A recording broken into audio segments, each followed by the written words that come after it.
A new year is upon us, but unrest and uncertainty fill the air.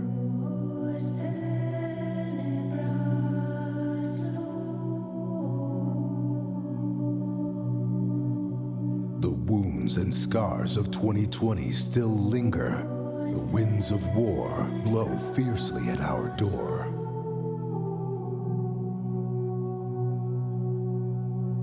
Lines were crossed, paradigms shattered. I've known this man since he was 10 years old, and I watched him as he became a world-class athlete. I watched him as he became the best wrestler in the world. I was there like an invisible hand. All the paradigms are being broken. Unholy alliances formed. A champion from another world was welcomed. And taking advantage of Tony Khan's hospitality. Welcome to the wrestling business, kid. We've just been jobbed. All the paradigms are being broken. Ruthless renegades with a ravenous appetite for destruction. Oh my God, it's Gallows and Anderson! Gallows and Anderson! They don't even work here! What is this, an impact trap? No, it isn't! Come on! Look at this! Look at this! Unbelievable. Noble warriors, furious and fierce.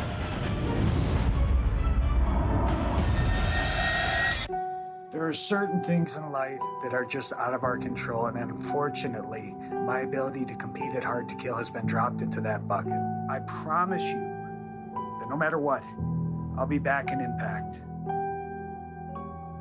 Moose, bro! I tried to get a hold of you. Moose? One thing that he loves more than himself is winning.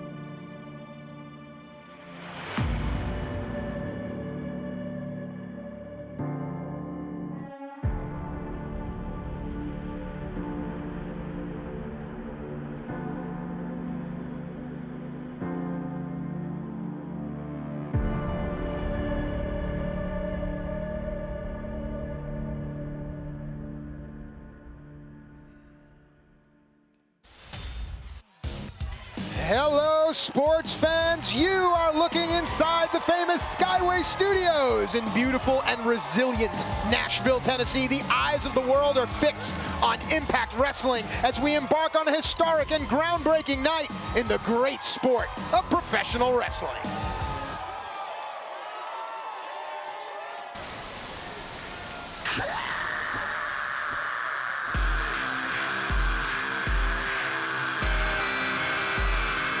Ladies and gentlemen, this is the opening contest at Hard to Kill, a tag team match scheduled for one fall. Introducing team number one, Rosemary and Crazy Steve DK.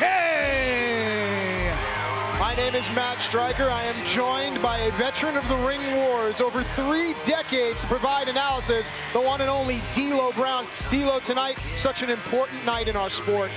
You said it earlier, the eyes of the wrestling world are focused squarely on Impact Wrestling, and I guarantee you, we're going to show the world exactly what we are made of. We're going to show the world Impact Wrestling is hard to kill. Absolutely. Look at it like a 9-course meal. It will build to the main event that has taken the foundation of our sport and absolutely fractured it. As you look at the eerily seductive macabre of Rosemary and the outside-the-box thinking of Crazy Steve. What great verbiage you used right there. Tremendous way to set this up. That's the whistle. That's amazing. I appreciate it, D'Lo Brown. I'm going to be leaning on you for a lot of your analysis. You have had such a great career across the world, so you're truly going to be a valuable tool here tonight. Well, you know what I mean. Their opponents, Tennille Dashwood and Caleb with a K.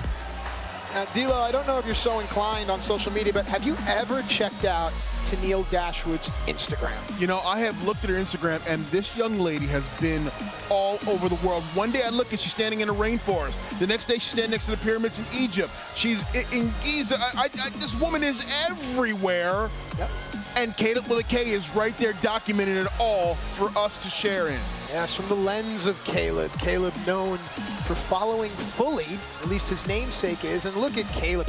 He really understands how to make a brand. And the brand that we're looking at is indeed Tenille Dashwood. And he's an influencer, and he's influenced Tenille's career, and she's got tremendous Instagram following because of it. Look at him. He's perfect with the camera, too, by the way.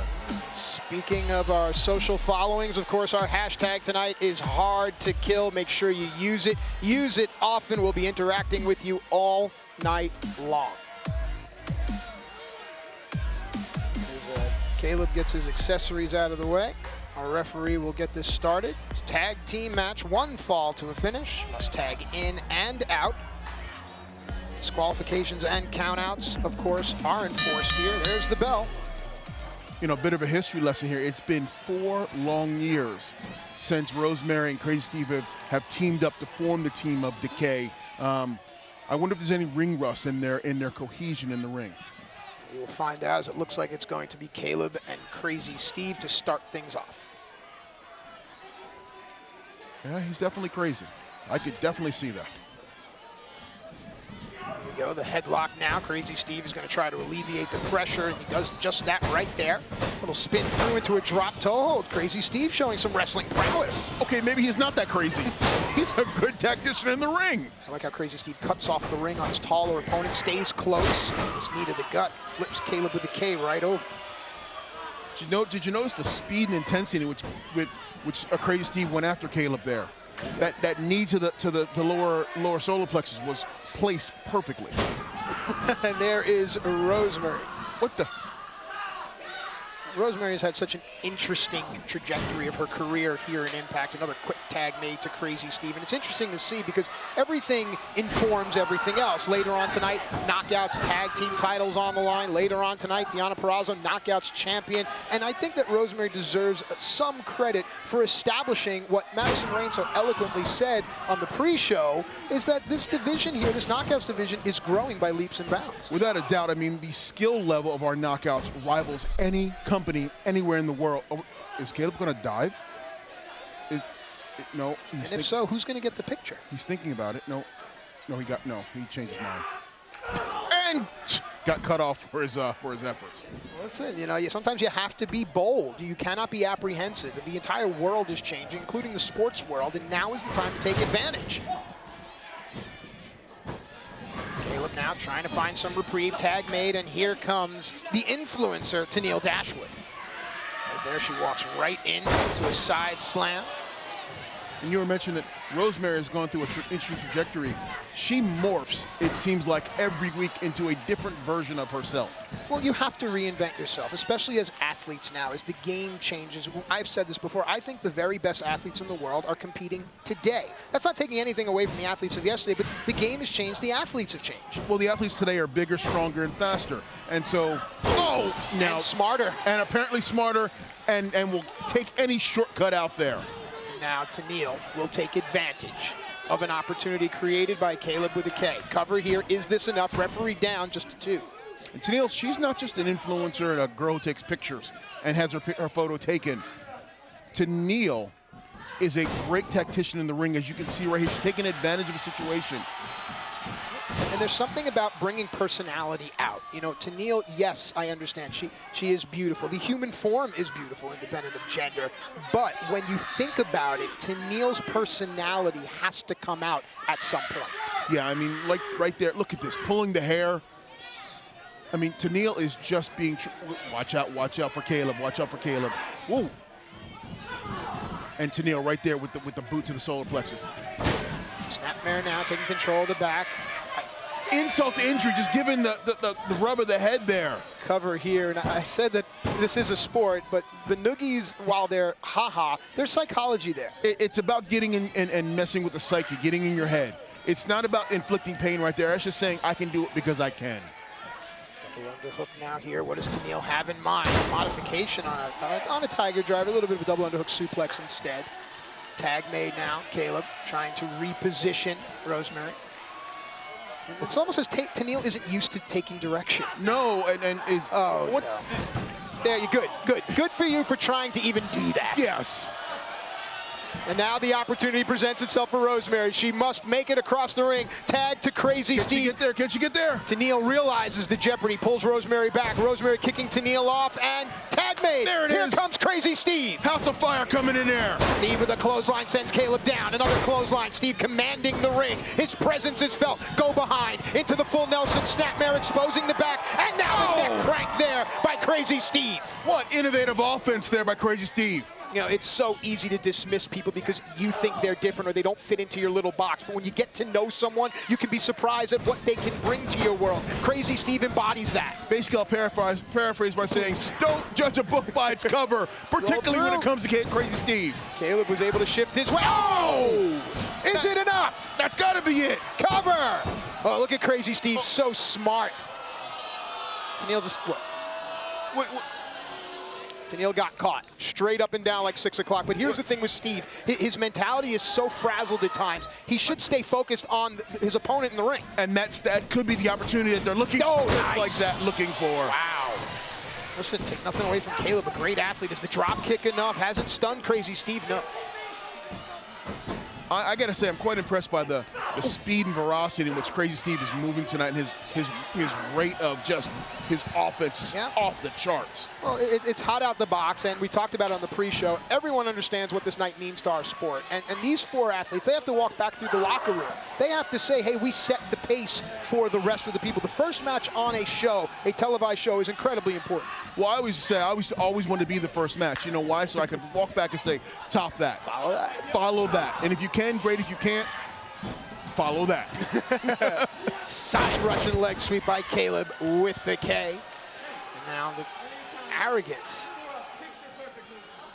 No, he should have gone for the cover there. No. Well, one thing about this new age is we can actually hear what goes on in the ring, so let's listen. What the hell are they doing? You ready? What? You got it? High five. All that to hit the canvas. And here we go. Rosemary tag, Tenille tag. They're about to collide in the middle of the ring. Left-handed clothesline by Rosemary. And here we go now. The mistress of the macabre on the move. Sling blade. There it is. Tenille now groggy, but has enough wherewithal to get her back to the corner. Rosemary takes advantage of that now. Head and arm. Modification on an exploder suplex. Rosemary is bringing heavy offense here. Like we said, it has set the table for the night that is to come.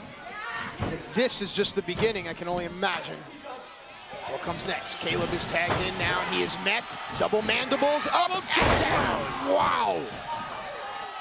Wow. I believe Crazy Steve is the legal, yes, cover. Ooh, out of nowhere, Tenille coming in. Making that nice save there. Spear, spear. Let's not lose sight of, I believe it is, yes, it is Rosemary, our referee, as far as Rosemary and Caleb that are legal. These two renew hostilities now in the middle of the ring against the backdrop of Hard to Kill. Oh! Did you see that? Stuff kick caught Rowe right under the chin. My goodness, I felt that. Now Caleb turns his attention back to Crazy Steve. Ooh, clubbing blow.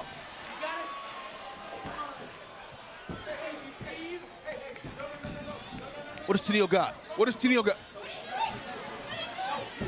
While that goes on, Crazy Steve spins out of the way. Caleb slightly distracted. Whoa! The green mist! Oh my God, the mist!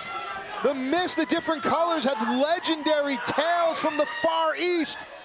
Some of them burn, some of them immobilize you, but back to the ring right now here. Caleb with a rear back fist. Crazy Steve is down. Caleb now looking for Rosemary, knows that she is legal, dragging her back into the ring, or at least attempting to. If you listen, you can hear Tenille screaming in agony. Oh my goodness! The double mist!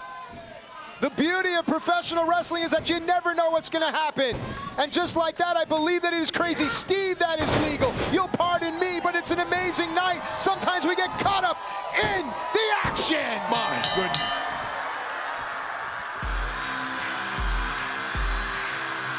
Here are your winners, Rosemary and Crazy Steve, DK.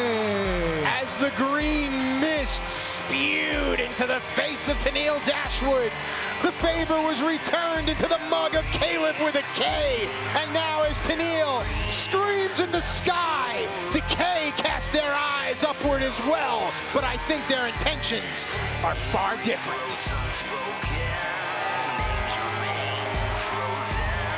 My goodness, man. Striker, did you see that? This was a hell of a way to start the show. Absolutely. This is the antithesis of Hard to Kill.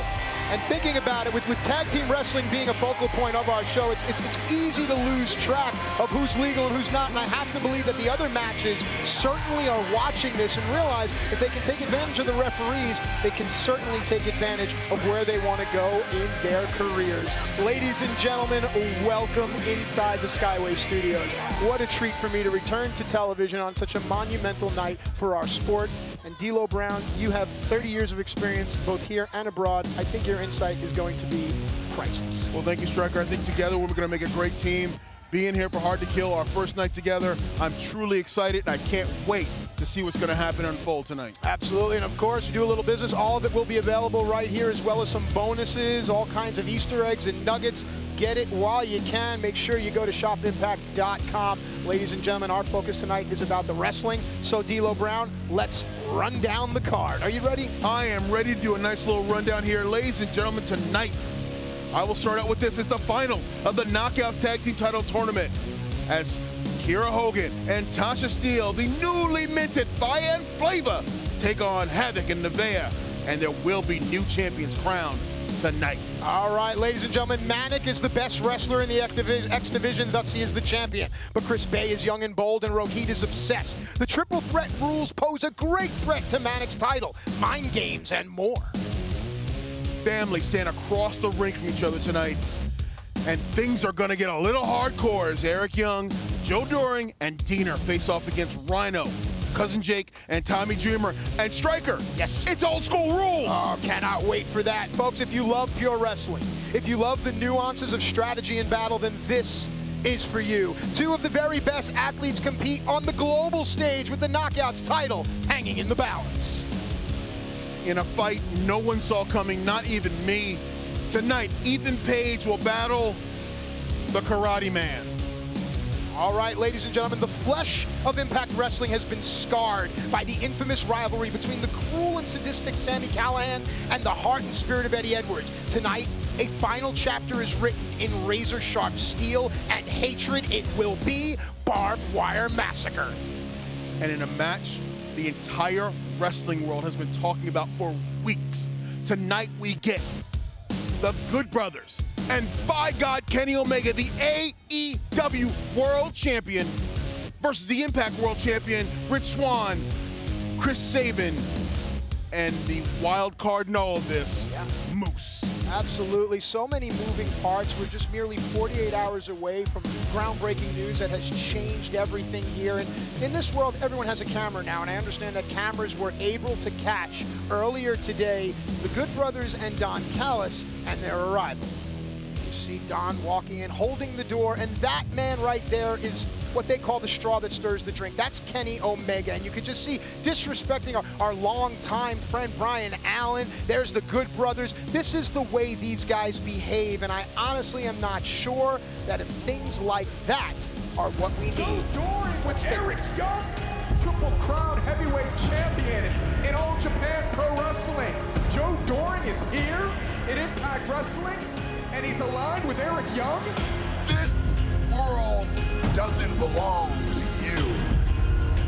I seen what you guys did earlier. I know what this is all about. It's not gonna happen. Not around here. Not around here. It belongs to us. This will continue. I declare, we are the cure. Sickness is everywhere. The disease has taken over. But we will win. We will prevail. Quicker than you learn. This world doesn't belong to you. It belongs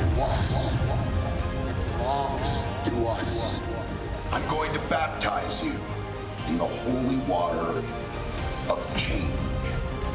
You ever get that feeling where you're not sure if you're awake or you're dreaming? All I'm offering is the truth. You are no longer sick. You are no longer contaminated. You have awakened. You are aware. Things are clear. This world doesn't belong to them. It belongs to us. With the arrival of Eric Young, Deonna, and Joe Doring, it's like a dark cloud arrives over Impact Wrestling. And Cousin Jake has finally had enough. Takes out the legs of Deonna. Cousin Jake visibly gets fouled and called for the bell. Deaner's gonna drop his own family with a Deonna DDT on Cousin Jake. Hard to Kill is going to be violent by design. This Saturday, Hard to Kill, old school effing rules!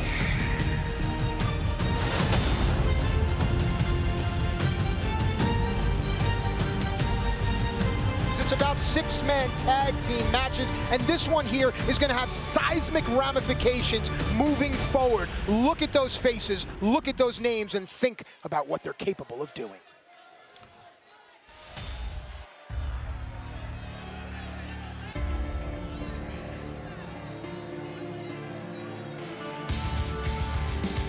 Ladies and gentlemen, the following 6-man tag team grudge match will be fought under old school rules and is scheduled for one fall. Introducing team number 1, Eric Young, Joe Doring, Deonna, Violent by Design. D-Lo, in a day and age where branding is so important, I think this name, Violent by Design, it goes beyond a brand. This speaks to the intentions of this trio. This speaks to intent. They're telling you what they are. They're telling you what they are going to do and how they're going to approach things. They are violent by design, and they want the world to know it. The mind control of Eric Young. He claims that the business is sick. Notice, not the sport, the business. And these men are the vaccine. They will inoculate the industry until the sickness is eradicated. D-Lo, for my money, the linchpin here is the big man on the left, Joe Doring. And as this match goes on, we will begin to talk about how important Joe is. But before we get there, let's look at these men.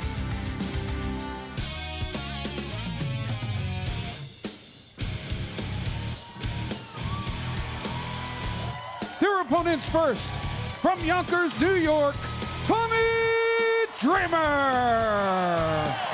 I don't think there's anyone in sports that has done what Tommy has done for 30 years at such a high level. He's given so much to this sport, and he continues to do it, picking his partners, fighting for what's right. And the man that's about to come out next can certainly learn, and I think he will.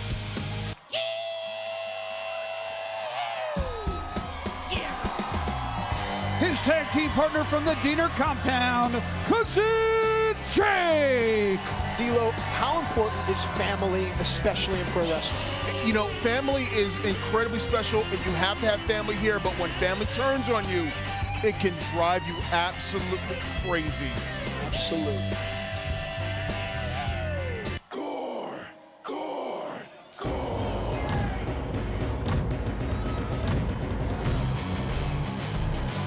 Their tag team partner from Detroit, Michigan, the War Machine, Rhino!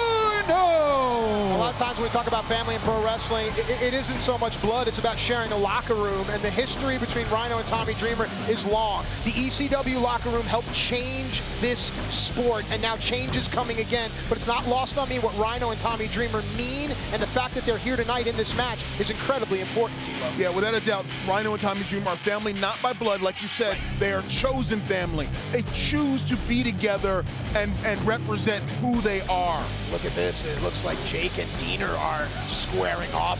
Doring and Tommy, and here we go. And look at what EY did. Before Jake could get his hands on Deonna, EY cut across and nailed Jake, and here we go. D-Lo, old school rules, no disqualifications, no countouts. I believe it's just anything goes. It literally just buckle up, go for a ride, see what happens. It's old school rules. here we are, Joe Doring, for my money, the best kept secret in wrestling. A former Triple Crown champion, nearly 2 decades of kicking ass all over Japan, and now he's here in Impact. Now, talk about Deonna. Talk about this transformation, D'Lo. It is hard to even comprehend what Deonna has gone through. It seems like Eric Young has oh, close on over the top. Wow. And now, if we can get back to the ring, I believe the moment that Jake has waited for. Look at this. Here it is. The moment I've waited for. We've seen Deonna slap Jake before. Will Jake finally do something? Here we go, and you have to believe that the venom and the ire inside of Cousin Jake is going to boil over. Deonna realizes it, and he scoots out the way. Ladies and gentlemen, just getting a note that Hard to Kill is about to crack the top 10 in trending topics worldwide. We thank you so much. Keep it going, hashtag Hard to Kill. Look at this. Full disclosure, I gotta tell you, I have spent time in the ring in Japan with Joe Doring, and I've never been hit so hard in my entire life. This man, Joe Doring, is one great professional wrestler, and yes, you said earlier, one of the best kept secrets, but now the world's about to find out exactly who he is and what he's about. Love our tri-screen there. Kudos to everyone in the truck giving us all the action. It's not easy to follow here, but this story here between Cousin Jake and Deonna, that is definitely something. But there on the bottom right-hand side of your screen, Tommy Dreamer and Eric Young. This, to me, is a story that needs to be told. Tommy Dreamer, we mentioned 30 years of service. Eric Young, over 20 years of service. Half of his life, 25 titles. Eric Young hates the fact that everyone loves Tommy Dreamer and no one ever gives EY the credit. Yes, without a doubt, and there's a shade of jealousy there, but you got to remember, Tommy Dreamer is what we call in this business the heartbeat. Yes. He's the heartbeat of every locker room he's ever been in. He is what you represent to the company, the business, and the boys. And yes, Eric is a little jealous of that because he doesn't get that same respect. Man, the action is everywhere. I can't keep track of any of this. Just make sure that none of it comes flying over here. There's Eric Young and Cousin Jake, Deonna and Tommy Dreamer. You know, one thing about Tommy Dreamer, no one loves pro wrestling more than him. Look, in the last 5 years, we've lost like Roddy Piper and Dusty Rhodes and Brody Lee and Tracy Smothers and Hannah Kimura and Pat. The list goes on. Tommy's always out there on social media with a picture or a video saying celebrate their life. Absolutely. That's who Tommy Dreamer is to this sport. Because Tommy celebrates the boys and the business, and he celebrates the companies, and he wants to be part of everything, and yes, he pays respect to everyone who's come before him. And honestly, D'Lo, for me, those names and more, we will never forget you for what you have given to our sport. Without you, we wouldn't have things like Hard to Kill. We wouldn't have things like Impact Plus. It's just a new way to watch. But no matter how you watch it, that right there resonates. Tommy Dreamer, cutter, out of nowhere, polka dot pants go flying, the homage to Dusty Rhodes. And now where is Dreamer going as the referee checks on Eric Young? And as I look up, I got a big man walking in front of me, and that's scary. Absolutely, that big man is Joe Doring, and that big man there is Cousin Jake. Tommy Dreamer gets a chair from underneath the ring. It always surprises me, the things underneath the wrestling. Why is all that stuff under the ring? Oh, look at this, look at this. Tommy has never backed down. Tommy has gone to war with guys like Mike Awesome, rest his soul. He's gone to war with big men before, but Tommy lets Rhino come in. Chairs. 25 plus years of Rhino, 30 years of Tommy Dreamer. And in comes Cousin Jake, all wheels and chairs. Look at Joe, though. 3 guys with chairs, and Joe still wants a fight. He doesn't care. Oh! Joe Doring has not left his feet. 1 knee down. It's like Gulliver's Travels.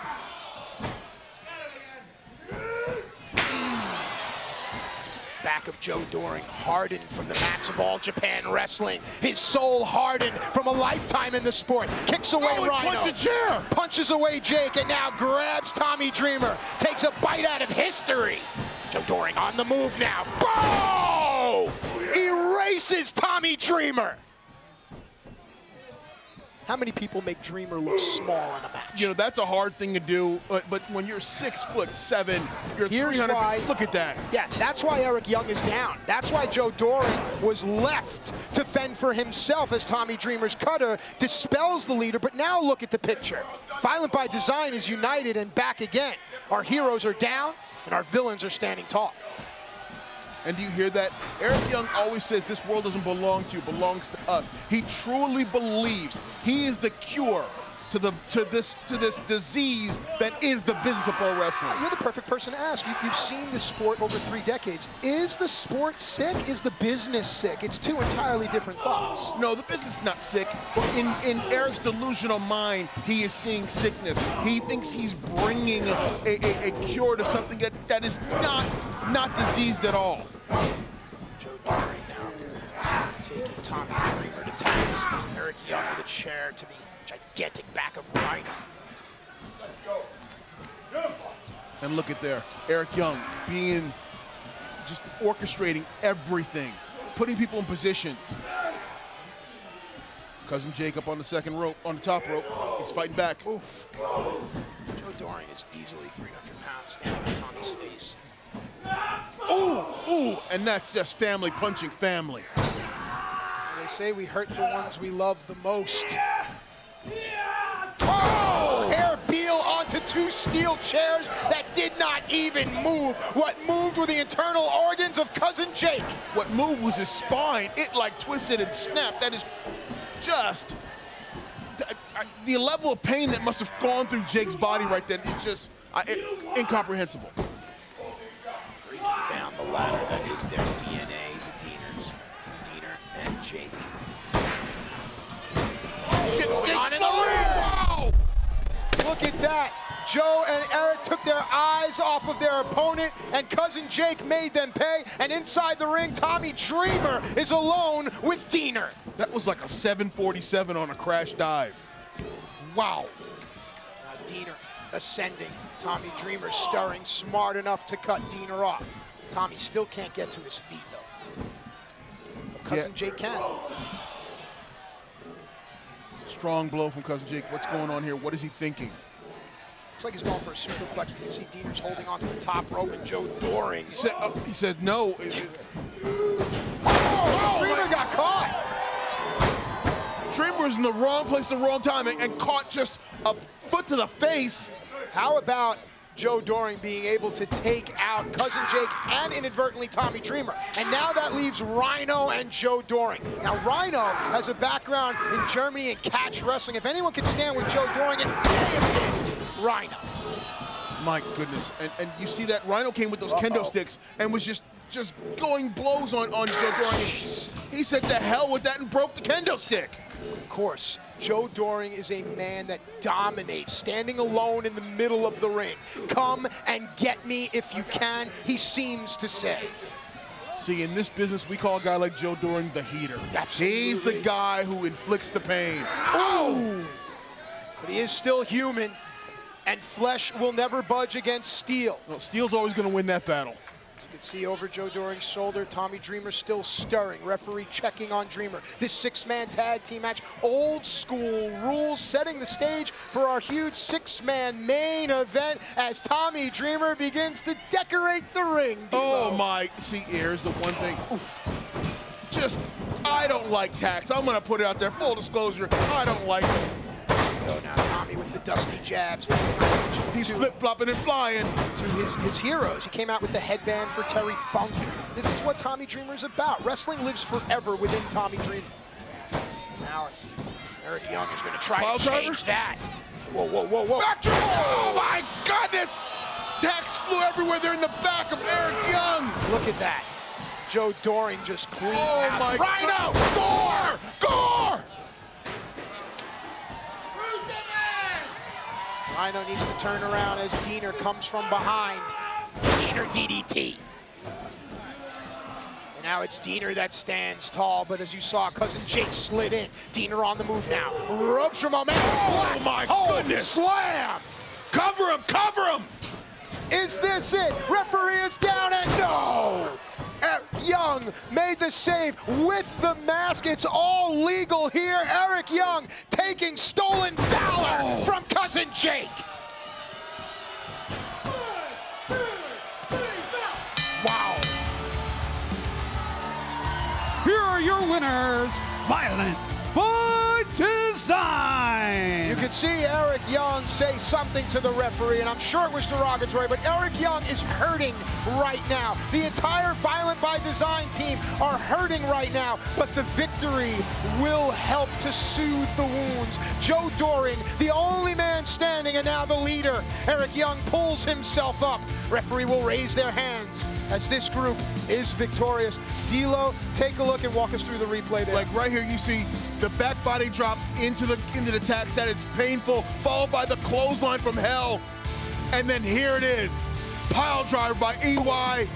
And it's good night, Irene, right there, your 1, 2, 3 winners, Violent by Design. Ladies and gentlemen, what an amazing night. Hard to Kill will certainly never let you down. The industry is changing, the sport is changing, and we're happy that you're a part of it right here on Impact Wrestling. Ladies and gentlemen, it's going to be great.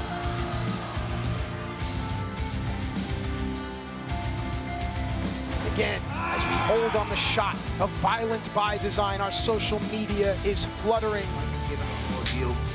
We might been giving moves, but you know what? We gonna go out there, we gonna take it to the club. We gonna go out there, we gonna kick their ass. Just like I said, we go, you know what, man? Right. I'm just fluffy. Just take all this right frustration now. And focus. Yeah. Debates. What you doing in here? We're a team. We're a team? We're a team? Yeah. You expect me to trust you after everything you did throughout the past couple weeks? You expect me to trust you? Let me tell you something, Moose. Once we found out that Alex Shelley couldn't make this match, you want to know who would have been right here by our side? Willie Mack. But you took him out. And you expect me to let you be with us? Huh? Rich, calm down. Calm down? I had to do what I had to do to Willie, but that's beside the point. Let me tell you guys something about me. Both of you by now know my past. And I've won a lot of football games with guys I did not like. Hell, some of those guys I despise, but when that whistle blew, I would die for them. And one thing I'm not going to do is let an outsider come to my company and disrespect it. Sabin, you've been here from the very beginning. Rich, you're the Impact World Champion, and I'm Mr. Impact Wrestling. And Rich, last week, you said it best. We're gonna kick their ass all night long. We gonna do that? That's what we gonna do? That's what we gonna do. You know what? Do it. What we gonna do? You better bring what you talking, boy. Because I know you moves. I ain't playing no games. Impact Wrestling is bringing back the Knockouts Tag Team titles in January, live on pay-per-view at Hard to Kill. So Alicia and Tenille coming together, they're gonna take on an established team in Havoc and Nevaeh. Looking to go for that wheelbarrow, and this time they had it scouted. There's a cover, and there's a victory, and Havoc and Nevaeh are moving on. Tasha, Kiera, we're gonna shut you up once and for all. Our second opening round match in the Knockouts Tag Team Title Tournament, and they may have themselves a victory. Kiera and Tasha are moving on, folks. Going down is we gonna walk into Hard to Kill. We gonna step in that ring. We gonna do our dance, and we gonna win them titles. Kiera Hogan and Tasha Steeles defeated the Sea Stars. They now face the team of Taya and Rosemary. Kiera Hogan connects, locks the hands, and Kiera and Tasha are going to the finals. Trust me when I tell you that the team of Havoc and Nevaeh will be walking out of Hard to Kill your new Knockout Tag Team Champions. And the powerhouse Havoc looking for a tombstone pile driver in the center of the ring. And Havoc and Nevaeh will be Hard to Kill on the 16th. We gonna take them titles and be like, we won right at the top where we belong, ain't that right? And that's on what? Period, fool. Who will become the new Knockouts Tag Team champions, it'll be Havoc and Nevaeh versus Kiera Hogan and Tasha Steele. These two teams couldn't be any more opposite. Their styles are opposite, the appearance is opposite, but their goal is the same, to become Knockouts Tag Team Champions. And D'Lo, I'm a big fan of tournament wrestling, and now this is what it's all about right here. I want to thank Zebro for these championship belts. Now, growing up, I was a big belt mark. Yes, I used to love the old national tag team titles, or the national title Tommy Rich wore, and boxing the WBC title. These are fantastic. Look at these beautiful championships. This is the prize that these young ladies are fighting for, and in just a short while, we're going to have brand new Knockouts Tag Team Champions. All right, Incredible. that time is upon us. Let's do it.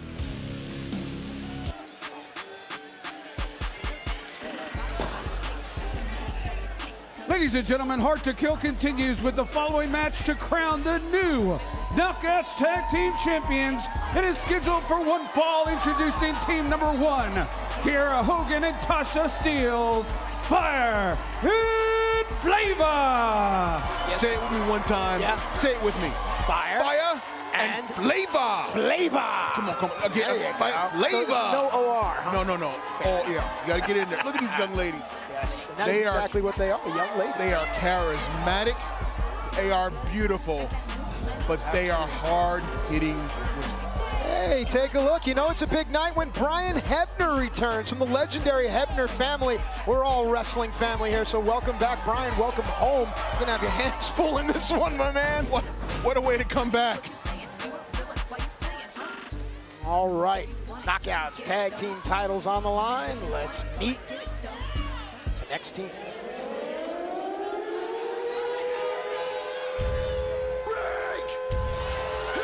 Their opponents from Defiance, Havoc and Nevaeh.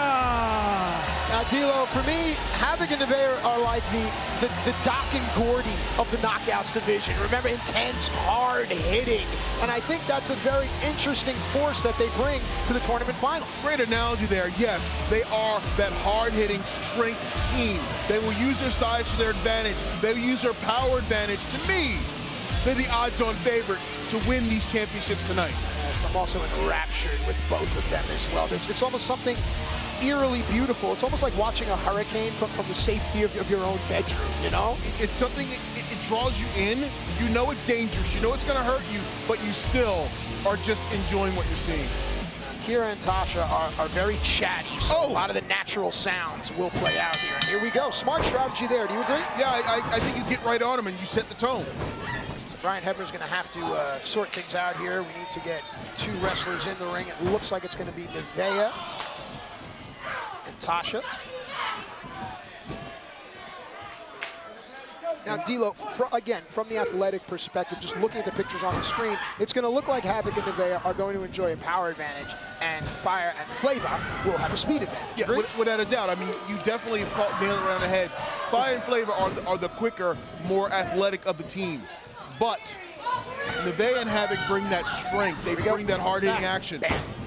Tag made now, and here comes Kiera Hogan. And if you think Tasha has spunk, wait till you get a load of Kiera Hogan. Well, let's take nothing away from Havoc and Nevaeh. Both of them, 17 years of service to the sport, collected so many championships. Perhaps the Knockouts tag title is next. No. You see the intensity of that sliding clothesline there? That was just... They're bringing it tonight. You can see it's a championship feel. It's a big fight feel right now. Let me ask something, D'Lo. Is there anything to where an athlete is raised, how they grow up, that informs their in-ring abilities? I think like if you grew up in a blue-collar town, you work hard. Is it enough? Go ahead. Sometimes you grow up on the West Coast, you're a little more flashy. So yeah, I think there's something to where you come from and your wrestling style. It's gonna have the pride or perhaps the shame of Defiance, Ohio. Kick to the back of the head, otherwise known as an enziguri, and now Havoc. Oh gosh, boot scrape, boot scrape. It's wise here. They've isolated Fire and Flavor, and now Havoc is taking full advantage. Havoc is just inflicting pain slow and tortuously on. Oh, big leg drop miss though. Might be enough now. Fire and Flavor are going to need to change the speed of this match, I think. I think they need to up the pace here because Havoc and Nevaeh excel when things are at a slower pace. Yes. Referee's back was turned. Good double team. Cover here. No. Yeah, without a doubt, Fire and Flavor need to up the tempo and bring the game to where they need it and try to make Nevaeh and Havoc work their game. Little thing there, Kiera Hogan went around Havoc and blocked the position between Havoc and Nevaeh. That's smart tag team wrestling. That's called being a ring general, knowing where you are in the ring at all times. Making it your opponent have to go the longest and most difficult route to get back to their partner. Yeah, like Floyd Mayweather there. Oh! Is this enough? Leg is hooked. So Nevaeh creep in, understands that as the match wears on, do you agree that it favors Fire and Flavor? You know, it's hard for me to, I would say that as the match wears on, it would give Havoc and Nevaeh more time to inflict damage. I think Fire and Flavor want this match over quickly. Interesting insight. That's why you are the man right now. Tasha Steelz. Talking a little trash, moving in now, trying to bring Havoc down. Havoc now, fighting out. How smart is Havoc? She waits. She didn't make a move there. She waited for her opponent. Well, and that's just, she's conserving energy, no wasted motion. There was a tag made there. There was a tag. Here, momentum, nicely done. But see, you gotta be, the longest, like you gotta be careful of this. There's a cover. But that right there, to me, I'm not going to say it's a rookie mistake, but it could be because Kiera and Tasha, they're very passionate, I guess is the word I want to use. And Kiera started to jaw with Nevaeh. It forced referee Brian Hebner to take his focus off of the cover. We could have had the end of the match there. Yes, that to me is a tactical error. I don't think that will bother them in the long run. You can see there's anger in Tasha Steelz' eyes. What is going on here? Nice, taking the back. Taking the back is Tasha Steelz. Havoc now is beginning to fade. Her mouth is wide open, and Havoc does what she needs to do. Havoc now needs to make a tag. Tasha realizes that tag not made, and back to the action between Tasha and Havoc. Havoc needs to make a tag here. Back elbow, stuns Havoc.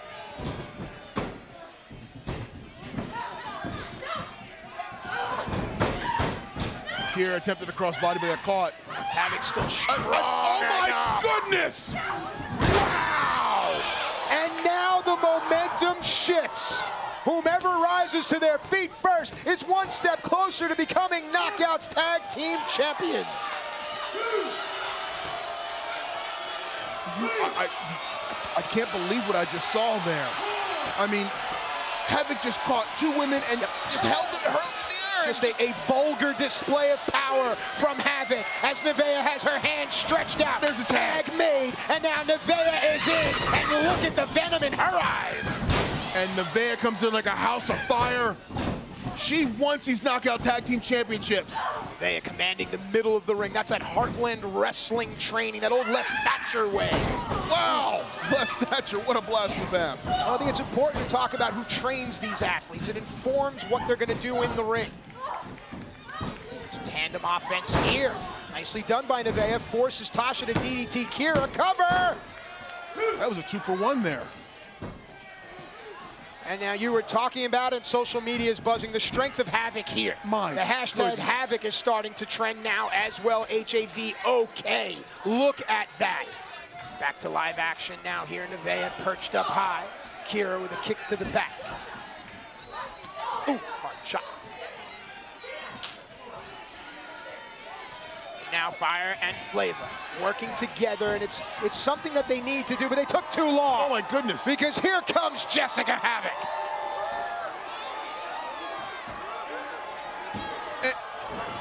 What the hell are we seeing here? What we are seeing is perhaps the most powerful woman in our sport talking about Havoc. She has single-handedly changed the momentum of this match, not once, but twice. And now Nevaeh, the cerebral thinker, will try to take advantage here. And here it is. Oh! Is that enough? Cover. Oh, Oh, smart. Kira was able to roll out of the way. Perhaps instinct, perhaps skill. We may never know, because it looks like Tasha may suffer the same fate. No, back into the corner. Tasha realized if she got hit with that, there would be no end. And just as I say that, the end walks in. Havoc. The story here for me has been the strength of Havoc. We have so many instances in this match where she has just been dominant, absolutely game-changing. Just shifting momentum in a heartbeat with a display of strength. Kicking of the legs changes the weight distribution. Only reason Kira was able to get out of there. Oh, that caught Havoc, I think, on the cheekbone. Momentum!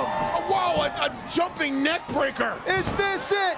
2, no! Havoc finally taken off of her feet. Nevaeh had to make that save because I totally believe that was going to be the 1, 2, 3. Smart. We talked about how Nevaeh is the thinking women's wrestler. That right there evident. Havoc now stirring but keeping eyes on her partner. That's why these two have nearly 20 years of experience. They've held countless tag team titles. Perhaps the Knockouts titles are next. Well, they're loading up for some kind of double team here. Whoa. Yep, smart there by Tasha to take advantage, to realize opportunity waits for no one. Stunner! Stuff kick. Havoc looks for reprieve on the outside. And while I have this moment, I just quickly personally want to thank Madison Rayne for her many years of service, for her dozen titles, one of the top 5 in the world. Thank you so much for what you've done for this division. Here is your work for you to see. Ooh. I totally second that. Madison Rayne has been nothing but the epitome of class. Here it is. Is this it? They got it! Knockout champions, new Knockouts Tag Team champions. Here are your winners and new Knockout Tag Team champions, Fire and Flavor. I think it's so appropriate that as we were singing the praises of those that have come before us, we now stand here for the future of the Knockouts. To every knockout that has ever walked through these doors, we thank them, and now it is time for Fire and Flavor, and look at that.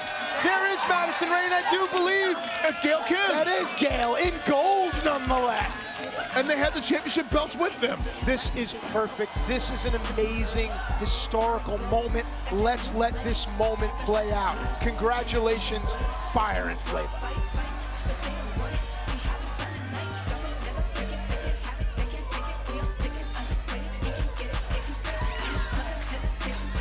The hard work and the trail blazed by those before us will not go unrewarded. What a moment, what a picture. D'Lo Brown, your thoughts? Strike, I have just 2 words. Pure class. That was pure class. That's a passing of the torch. That is the Knockouts of the past, handing it off to the Knockouts of the future. Congratulations, ladies, and I believe the Knockouts are in great hands. Well, there'll be no rest for the weary. I'm sure plenty of teams will be looking for Fire and Flavor. And speaking of looking, something interesting happened earlier with Taya and a few other people.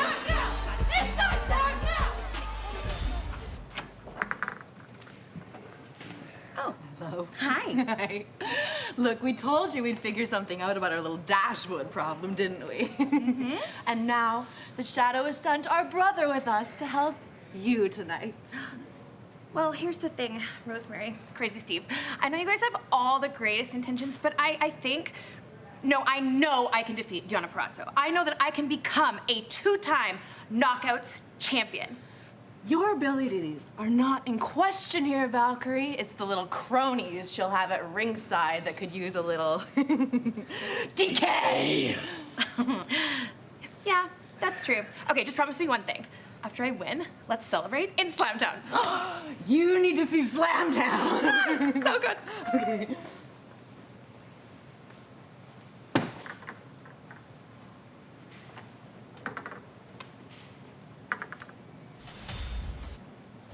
D'Lo, what was AC Romero doing? What would happen if someone snuck into the Knockouts locker room when you were in the locker room? They'd have got their wig split. Well, ladies and gentlemen, it's all about championships here tonight as we make history in Impact Wrestling. And I think the X Division title is one that a lot of people can say has helped to change and revolutionize the sport. The best athletes in the world are in the X Division.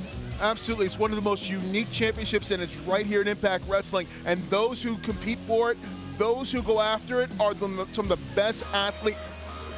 Right, I'm sorry, I don't have this on our format here. This is not on our run. All right, this is on schedule. There was going to be such a big show without Ace Austin, did you? No, absolutely not. Now, since my interview on the Countdown panel earlier got cut a little short, I'm going to say what's on my mind now.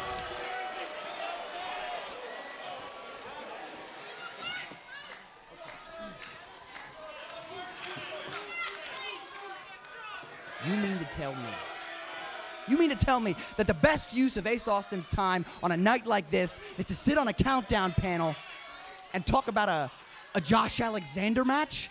You know, there's a reason that match was on the Countdown show, okay? That's not what we're talking about. 1 week ago, I went through 3 other men to become the 2021 Super X Cup champion. And now tonight, I'm gonna go through 3 more men to become the X Division champion once again. Scott D'Amore, make it happen. I'm the #1 contender and you can't tell me otherwise. Look at this cup right here. Tell me I'm not the #1 contender. Huh? Come on. Where's Scott? Where's Scott? Does he have music? Hit his music if he does. Come on. There he is. There he is. Let's get this show on the road. Look, Ace, I'll be honest, I appreciate your passion. I do. And last Saturday, I walked down this ramp, got right in the ring, and shook your hand when you won the Super X Cup. Because you're good, you're damn good. And look, the way you're going about this isn't right. This isn't the way. You should have came to my office, you should have knocked on the door, you should have tried to talk to me. But you bypassed, you know, you're young, you're excited, you're eager. I get that. And I'll acknowledge you've raised some good points. You're a great athlete, you're a star here in Impact Wrestling, and the Hard to Kill pay-per-view needs an Ace Austin match. But the fact is, it's not going to be the X Division title match. That boat sailed. But look, I see you're here, see you're all geared up, and I see you're ready. So for you right now, I got a special opponent, and he's always ready. Holy what the hell?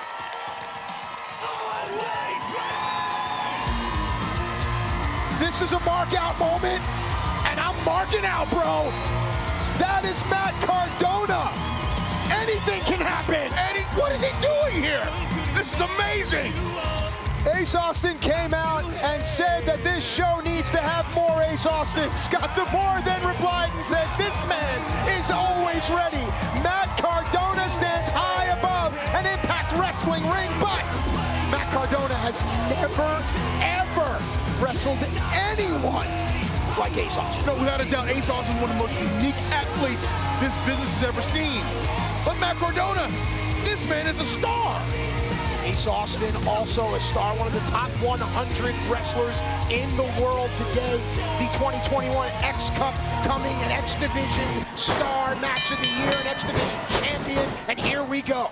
And Matt goes right at it. Hasn't taken a ring jacket off, and is going right into the action. You know, one thing about Matt Cardona, I've said this, without guys like Matt Cardona and Colt Cabana, I don't think there'd be guys selling t-shirts and doing podcasts and YouTube shows and supplementing their income. Matt Cardona went into business for himself and made a career out of it. Oh! And right there, the athleticism of Ace Austin. Just as that said, Matt Cardona comes out and pops the internet. Hard to Kill has been trending all night long. Oh! No, Ace, come on. That neck breaker had more intensity, not only because it was on the floor, but it just had a snap on it. Madman Fulton able to save Ace Austin. To me, Madman Fulton is a diamond in the rough just waiting to explode. Yeah, without a doubt, he is going to be the future of Impact Wrestling. He just needs a little more time. And hanging on a guy like Ace Austin, he will learn quickly how to be an Impact player. Separate shoulder there, Matt. Get up to a vertical base. Taller than his opponent is Matt Cardona, but Ace Austin never let that bother him. No. This is now an intense young man, and I happen to love the HBK glasses that he was wearing. Yeah, he's throwing what the hell?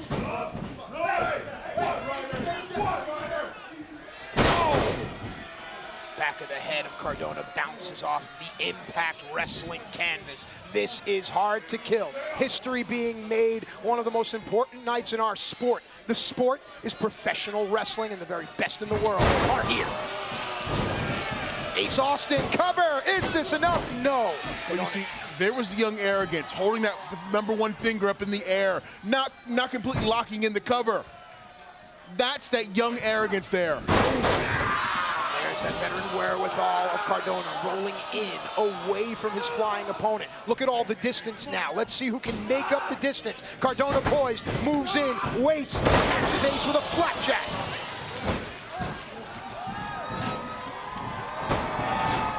Clothesline in the corner with viciousness. Here we go. Used to be called a broski boot, now it's a reboot.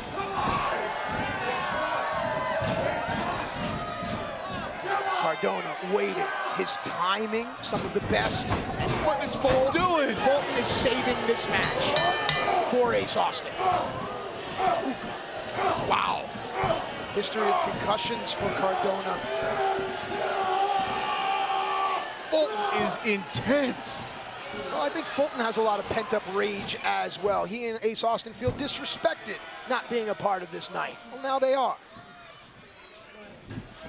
Fulton definitely making his presence felt. Nice. You don't realize how long and tall Matt Cardona is until you see him do stuff like that to Fulton.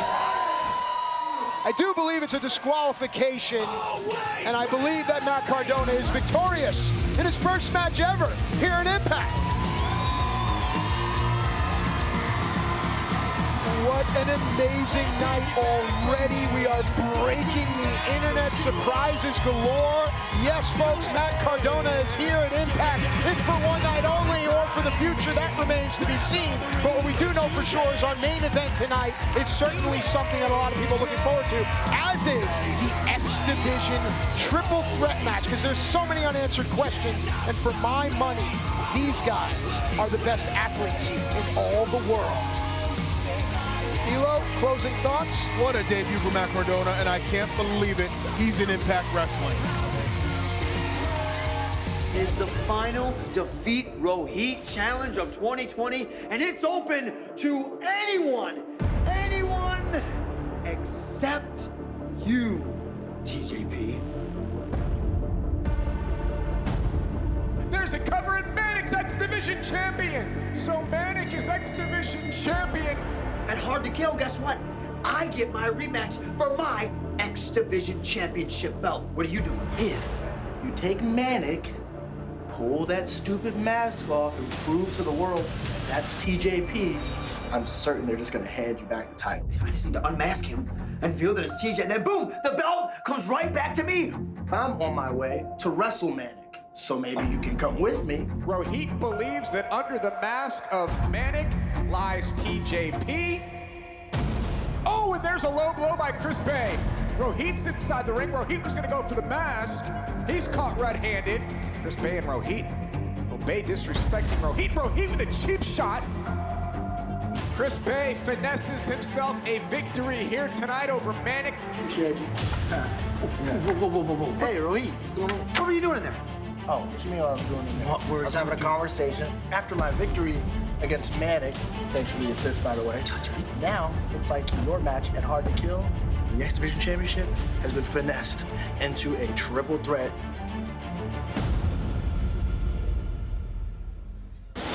All right, ladies and gentlemen, it is all about the man in the middle. He is the X Division champion. The man on the left, he is bold and brash. The man on the right is obsessed. Triple threat rules never benefit the champion, D'Lo Brown. This one's going to be interesting. Yeah, there's no championship advantage here, and it's triple threat rules with some of the best high flyers and hard hitters in this industry. I am so looking forward to this match. All right, well, good things come to those who wait. We're ready, so let's kick it off.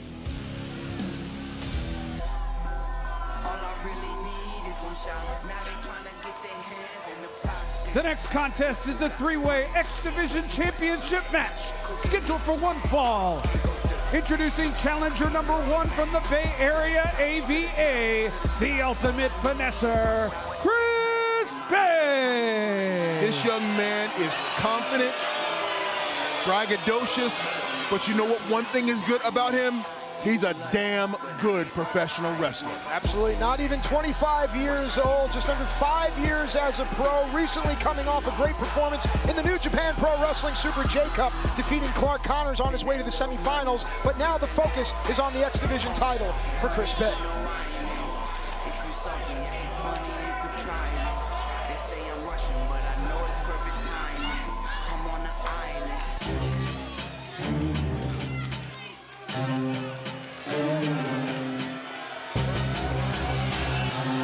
Challenger number 2 is from Hyderabad, India, the Desi Hitman, Rohit Raju.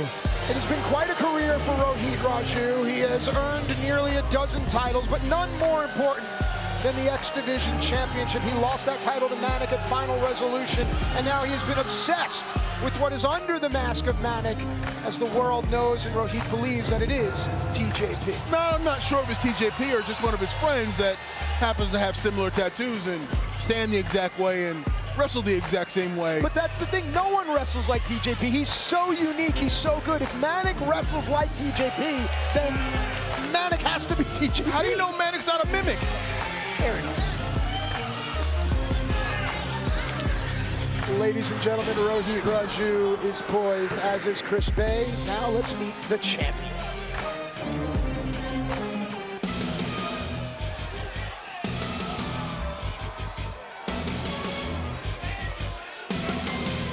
Their opponent, he is the defending X Division champion, Manik. D'Lo, for my money, this is one of the most entertaining wrestlers to watch. Just as an athlete, the things that he thinks of just amaze me, and that's why I love our sport. Yeah, he's tremendously technically sound. He can manipulate body parts in ways that I've seen very few do. He can fly when he has to, and he can ground and pound. Manik is an all-around great wrestler, and he's exactly what the X Division needs as their champion. There you see the title held up high. Triple threat rules. Champion does not need to be pinned to lose the title. I'm sure that is weighing on the minds of all three of these athletes as we are set for yet another championship match on a night that will make history. Hard to kill. All right, one fall to a finish. As we mentioned, the triple threat rules. We're going to see a lot of the wrestlers trying to get rid of one, trying to keep the numbers even. Well, there's no advantage when you're fighting off 2 against 1. So you try to eliminate one out of the equation so you can have a one-on-one encounter, which is more than likely a way where you can get a pin. That's the clothesline, does Manik. Drop down designed to trick the opponent. Manik doesn't fall for it. Waistlock, go behind, switch direction. Rohit now finds himself on his back, and Bay finds Manik, and Manik right back up, almost as if the mat was made of lava. These three men are giving you everything and more for the X Division title. Right there, standoff in the first 10 seconds of this match. What I like about Chris Bay is I think he represents the future. We saw Tommy Dreamer and Rhino, and they are, I don't want to say the old guard, but they are that past guard. Sami Callihan, Eddie Edwards, they are the now. I think Chris Bay is the future of our sport, D'Lo. Without a doubt. Bay. Oh, nicely done. What innovative offense. He drop kicked and sent. Look at cover. Is it enough? Is it enough for the cocky young man who has a lot of training over at the Future Stars Wrestling Academy in Las Vegas, Nevada? And as a trainer yourself, what do you see in Chris Bay that tells you how good this young man is? Just natural talent. You can see it. Full disclosure, I've seen Chris Bay his entire career coming up, training, and I've seen this man just flourish and grow. All right, ladies and gentlemen, of course, go to shopimpact.com. The Micro Brawlers are available Monday. I'm pretty sure by Monday night they will be sold out. Rohit Raju, on the other hand, may be X Division champion. D'Lo, do you think they'll make a Micro Brawler out of you? I don't know. I hope so, but I got one right here, Eddie Edwards. It's pretty damn cool. I'm going to take this home. I got a classic Legend Abyss that I just stuck in my pocket right now. It's going home with me. Admitting to crime on the air. Bro, it's okay. I guess in this day and age, evidence really doesn't matter anyway. So back to the action in the ring. Big right hand by Bay now, extending of the arms, trying to whip Rohit in. Rohit changes his weight and changes the momentum. Flying forearm now, Bay trying to send into Manik. Bandera up and over onto the apron. Manik steps out. Rohit knocks Bay off the apron. The distance between Manik and Rohit will be filled by Manik. Nice. Oh, great counter. Cover. Is this it? No, out of the tilt-a-whirl head scissors, Rohit was able to shift his weight. Now, D'Lo, for years, when masked wrestlers come on the scene, announcers talk about how hard it is to breathe. And I think now more than ever, all of us can understand what masked wrestlers are going through. Yes. I see people walk out of a store, supermarket, they rip their mask off. They suck in the air. Now, of course, Manik's mouth is exposed, but his nose is covered. It makes it very difficult, and I think it's something now we can all kind of... We can all get it because we're all used to wearing masks now, but imagine wrestling 25, 20 minutes in a hot building and doing that with someone else beating on you and still trying to breathe. It is a very difficult prospect. Bay dispatches Rohit Raju and now enters the fray as Manik backs up and uses the ropes for momentum and support. All three fighters back in the ring, and Rohit attacks Manik. Now that right there is a TJP staple. How do you know? Because I've watched TJP matches my entire life. But someone else could have learned the same thing. Listen, I used to try to copy TJP's moves. You can't do it. It's just impossible. Oh, look at going for a double leg Nelson there. No, kick out. Arms are up. The fingers are locked here. And if we know Chris Bay and Manik / TJP, we know that some good grappling's coming. You just call him Manik. Don't speculate. Fair enough. Don't speculate. Beautifully done. Modification. Only guys like TJP and Manik pull off moves like this. That is a modified Texas cloverleaf. It's one of the most incredible things I've ever seen. Now, trap. So he's going to go for like a little leg lock there, leg lace. Buddha leg snap. Rohit sees it coming, waits. I'm reminded of Ultimo An octopus hold. Ray Bucanero, who are able to utilize things like this. Guys like TJP and Manik, they're students of the game, but look at Rohit. Why do you keep branching them together and lumping TJP and Manik together? It is Manik. Fair enough, but it is Rohit now trying to modify a Fujiwara armbar. Manik is able to take out. As long as Manik can grab a leg, you are in trouble. Did you notice on that back suplex there, the legs were still locked, so that inflicted damage on Chris Bay's legs. Here we go now. Manik, the champion, brings himself so smoothly to his feet, assessing the situation. Now Manik on the move. Look at him. The thing about Manik is, again, I say this, there is no wasted motion. Everything he does is with intent. Oh, what an elbow from Chris Bay. Freak out, freak out. And now Chris Bay has an opportunity. The ring is all his, but he needs to get one wrestler back in the ring and press his shoulders to the mat for a 3 count. And Bay will attempt to do it any way he knows how.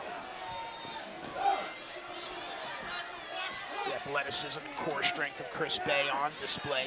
Rohit Raju taking advantage of what's been presented here. I was just about to say this is going to end poorly for somebody. See, we've been singing the praises of Manik and Chris Bay, but at the end of the day, Rohit may be the best fighter in this match. It's still pro wrestling, but Rohit may be the best fighter. He's the best scrapper of all of them. He's Manik is a technical wrestler. Bay's a high flyer. Rohit is right there in the middle, a combination of both of them. Here we go, fireman's carry now. Rohit trying to fight out. Rohit's going for the mask. He's going to prove to the world who is under the mask of Manik. And if he gets that mask off, he's going to show everybody. I don't know who he's going to show. Knees to the gutter, smart, because it lowers Manik and it gives Rohit leverage. Is that mask coming off? Leverage to pull. There the mask is off. There's the a hook is there. Off. Camera guy, if we can get a shot of the face, please. Get in there, get in there. Cameraman, zoom. Who is it?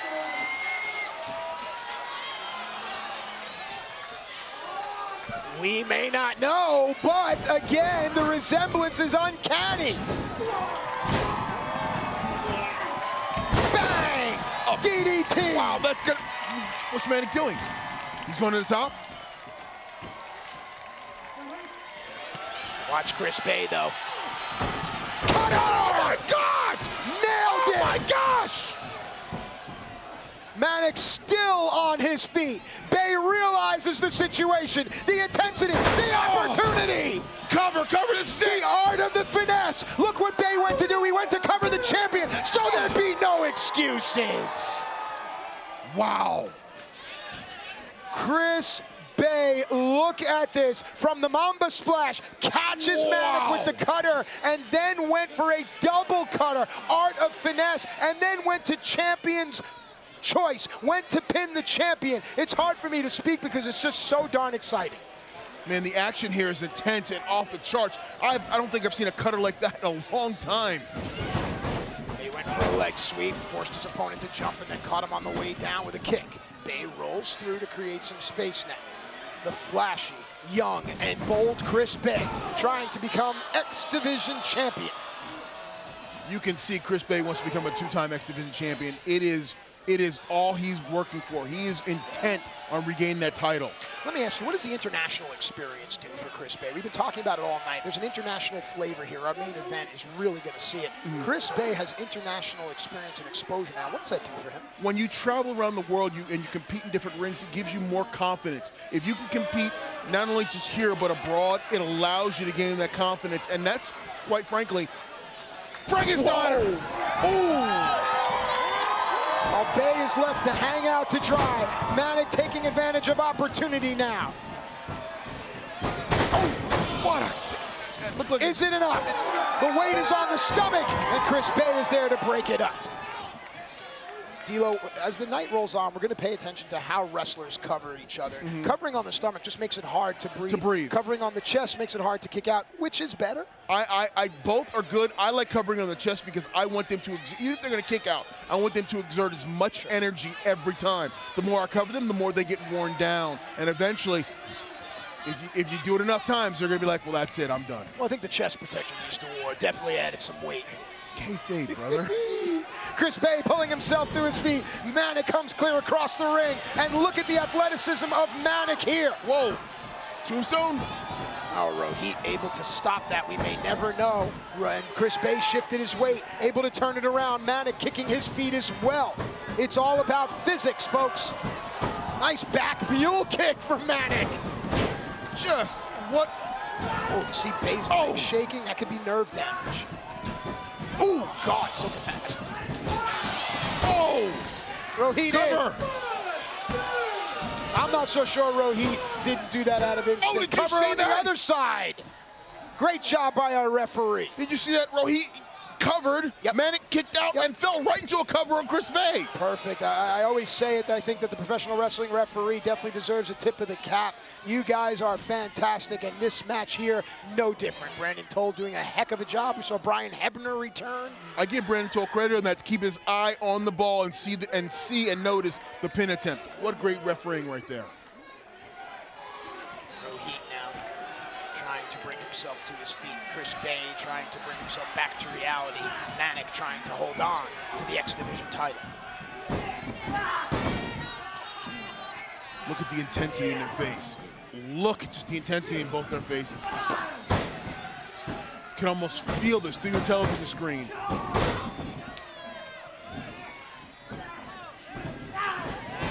What's going on here? Manic have in mind, it may not matter as Rohit has a handful of trucks. Chris Bay with a unique way to get away. Untethered is Bay. Springboard. Rohit underneath. A lot of action going on. In and out.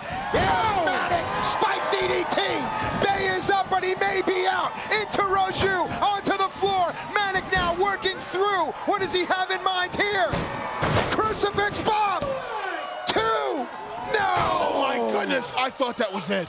It was a Thumbelina crucifix bomb. I don't know any other way to call it or describe it. But if you're telling me that that's not TJP, you're out of your mind. No one wrestles like TJP. What the hell did you just call that? I don't even know. TJP, you mentioned no wasted movement. No, Manic, no wasted movement. The X Division champion, no wasted movement. Oh! That knee right there! 1, 2! Oh! A great callback to the match that Manic and Rohit had. That slide-by knee, that goodbye from Mumbai was what was the move that really cemented this insanity inside Rohit. My goodness, you have 3 world-class athletes competing for the X Division title right now, and they're leaving it all on the line. Look at what Rohit realizes. What's Rohit gonna do?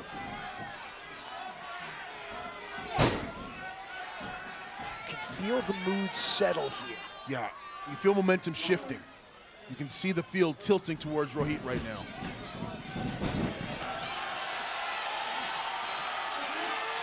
Wow, look at the athleticism of Matt. Oh! Look at the resiliency of Rohit. Big kick from Bay. Temerity of Chris Bay.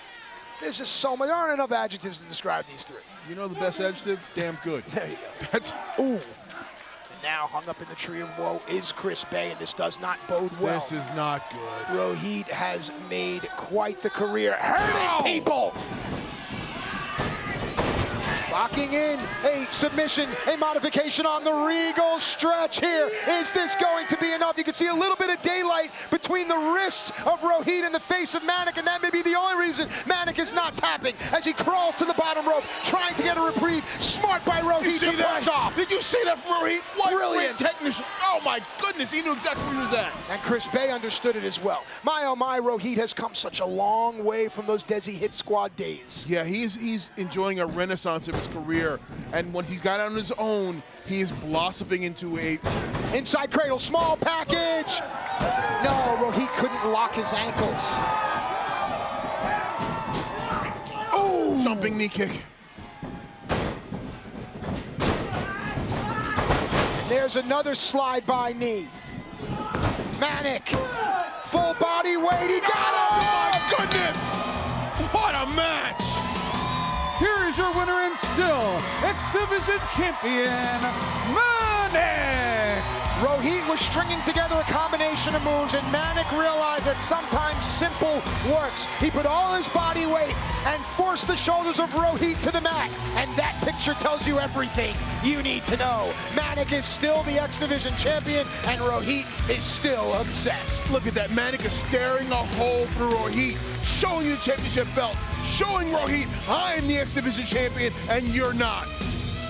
Let's take a look at some of this incredible action throughout this match as Manik holds the title high. Again, we talk about how each match informs the next. Huge leaping DDT. That got Chris Bay rattled. Rohit was sent out. And then we saw this unique pinning predicament from Manik. But this was not enough. And then D'Lo, the end was nigh. And right there, you got the Big Mamba splash right there with the drive-by boot. The good for bye from Mumbai. Big kick out. Absolutely, and as the frustration built, it was Manik using all of his body weight, a simple maneuver to remain X-Division champion. Call him Manik, call him TJP, but you still have to call him champ, D'Lo. That's all you can call him. You call him X-Division champ, and you put some stank on that when you talk. Absolutely, a huge win for TJP and Manik. And ladies and gentlemen, it's all about emotions here tonight. Nothing more important than family, and what we are about to see speaks volumes to that very point. Eddie, I'm really worried about tonight. I get it. I get it. I'm worried too. Okay, but I just can't let you go out there by yourself. Like, I really... Lish, you can't get involved in this. I mean, I didn't get myself involved in this. Sammy and Ken got me So what are you involved. gonna do? Are you gonna go out there, you're gonna fight Ken Shamrock? Is that what you're gonna do? You're gonna fight Sammy in a barbed wire match? Is that what you're gonna do? You cannot get involved, Lish. You can't get involved. This, I don't know. I admit, I don't know what's gonna happen to me tonight. I don't know how I'm walking, how I'm getting home. I don't know. But I know that you need to be home. You need to go home. You need to take care of our daughter. You cannot get involved in this match. We cannot risk it. We cannot risk it. You need to promise me. You need to promise me that you will not go out there. We can't risk it. Promise me, Lish. Okay. Promise! Okay, I promise. I promise I will not go out there. I got this tonight. I do it for us tonight. I have this. I promise you that. Okay.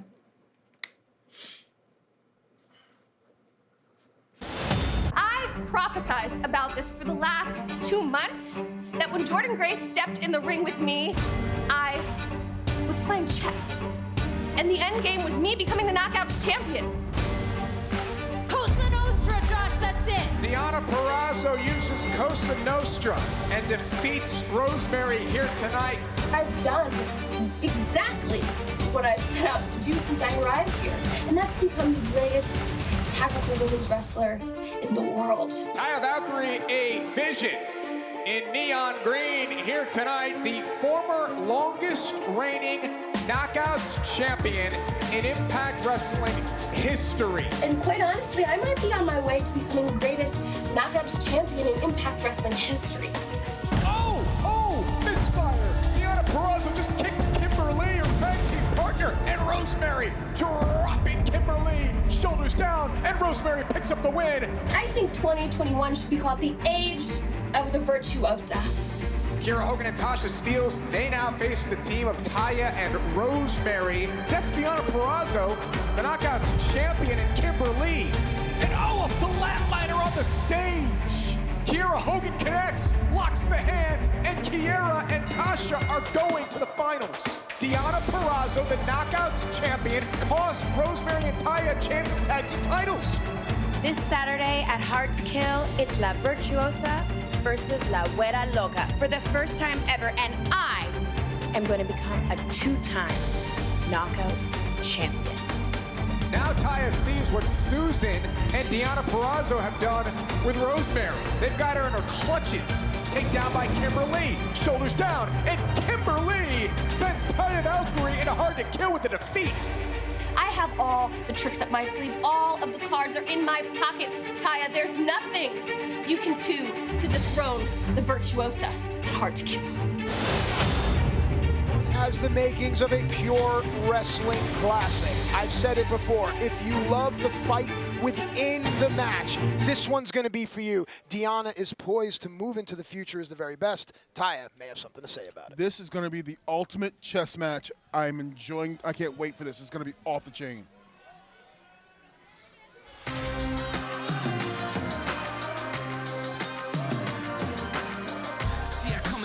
The following contest is for the Impact Wrestling Knockouts Championship.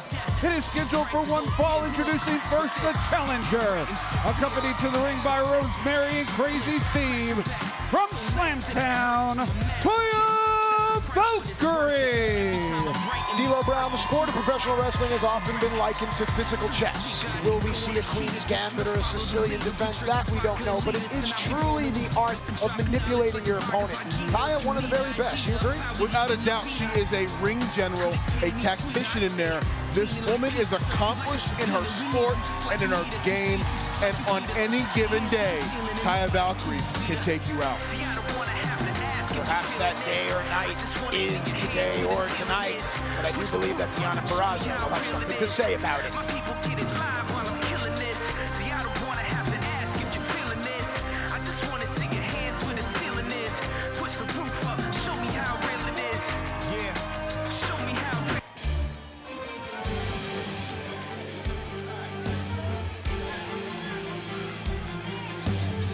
Her opponent, accompanied to the ring by Kimberly and Susan.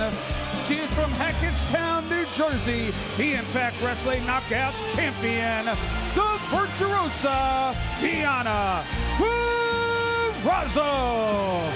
With just under 10 years as a pro, this athlete here has already amassed 14 championships.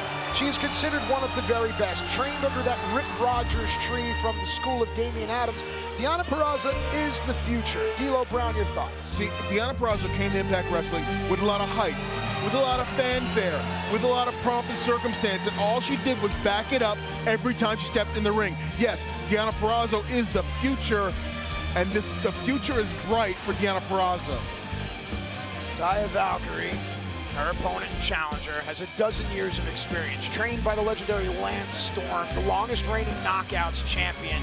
But her story goes deeper than that.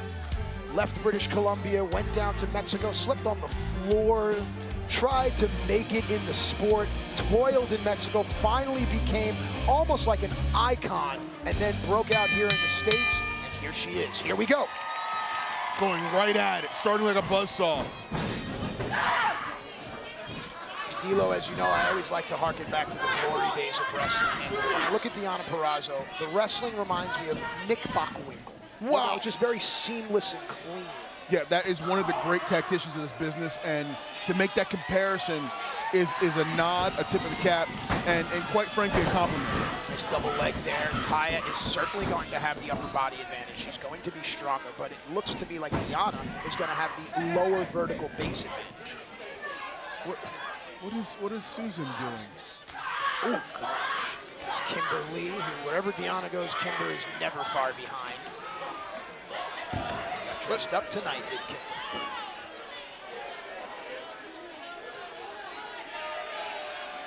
There's so many moving parts here. I just want to see them wrestle. And it's turning into a Donnybrook out here. What's Susan doing with her phone?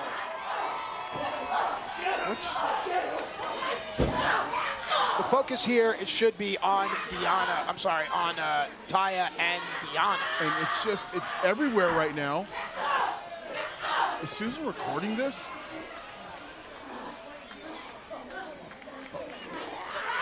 There is an air of confusion in the arena as the Knockouts title match. What is on? Oh, what? The referee just went down. Steve isn't in the match. There you go. There you go, a little law and order. Get control of this, Mr. Spencer. So Crazy Steve is, Kimber's out. So Crazy Steve has been told to go to the back, as has Kimber. And it appears to me that Rosemary as well have been ejected from ringside. Okay, okay, Karen, you can stop recording now. Who's Karen? Susan, sorry. Fair enough. I'm not sure if we've had a bell to start this matchup here. I would actually prefer for us to reset here because now we get the match that we signed on for. I'm being told there was a bell, so the match is official. Here we go now, D'Lo. Well, the referee was given great latitude there because given the enormity of this match, I don't think he wanted this to end in disqualification. So he kind of gave it a little latitude to just get it straightened out. Hard thunderclap. Oh! That's designed to skip a breath on your opponent. Once your opponent's breathing and rhythm is off, everything else comes with it, and Taya knows that. Deonna turned her back, expected Taya to come back. Instead, Taya hold on, slips out onto the apron as Taya. Tried to go low, Deonna had it scouted. Left knee strike hangs Taya Valkyrie out to dry. The middle rope, the only thing holding up the challenger. And now the story is going to be the arm. If you've never seen Deonna Purrazzo wrestle, you have to know that she attacks a body part. In this case, it is the arm. She likes to use the Fujiwara armbar, pressure on the elbow, wrist, and shoulder. I will tell you this, right now it's the playbook. For as long as this match goes, you're going to see Deonna go directly at the arm. She will not attack anything else. She's going to wear that arm down. She's going to wear that arm down to try to get Taya to submit. Yeah, you can see a discoloration in Taya's elbow, already bruising and blood starting to pool and form here. Deonna is going to be hyper-focused on the joints. Anyone that studies jiu-jitsu, any kind of combat sports, martial arts, it's controlling the joints. It's like a steering wheel. It's called joint manipulation, and Deonna is one of the best at it. When I was in college, joint manipulation was something entirely different. Whoa! Back to the action in the ring now. Deonna Purrazzo firmly in control of the left arm of Taya Valkyrie. Also, Taya has a slight height advantage, and the fact that Taya is down now negates that. Yeah, there's no height advantage when you're laying on the mat. Taya now forced to go low, using her feet until the blood comes back and the sensation. Left arm forced to use her right arm is Taya. How will that compromise the cover? Smart by Taya, putting her weight on the arm. But still, very much so. Taya could not wrap that other arm around to make a complete cradle. Yes, she put all her weight on her chest, but still, it was not a complete cover. Taya moving in now. Trying to figure out a way. You can see right there, she tried to go for the Irish whip, but the stress on the arm was too much. Deonna countered, beautifully done, the roll through off the side rush and leg sweep, and look what Deonna continues to have. And control of the left. It is body control. You see that through the whole time. Deonna never lost contact with Taya. She held on to her, manipulated that arm to put herself in this position. Now, don't be fooled. This is not just working on the knee. The arm is still trapped. Look at Taya. Look at this. And you're right. Look at this. Look at that elbow. Knee brace on Taya's knee as well. Taya has been in many ring wars. Look at her breathing. That's that old Lex Luger bodybuilding. Yes. Kind of breathing. It's trying to rhythmize yourself and get yourself regulated so you don't get exhausted quickly. This pace suits Deonna Purrazzo, the Knockouts champion. Breaking down the challenger. Going for a couple.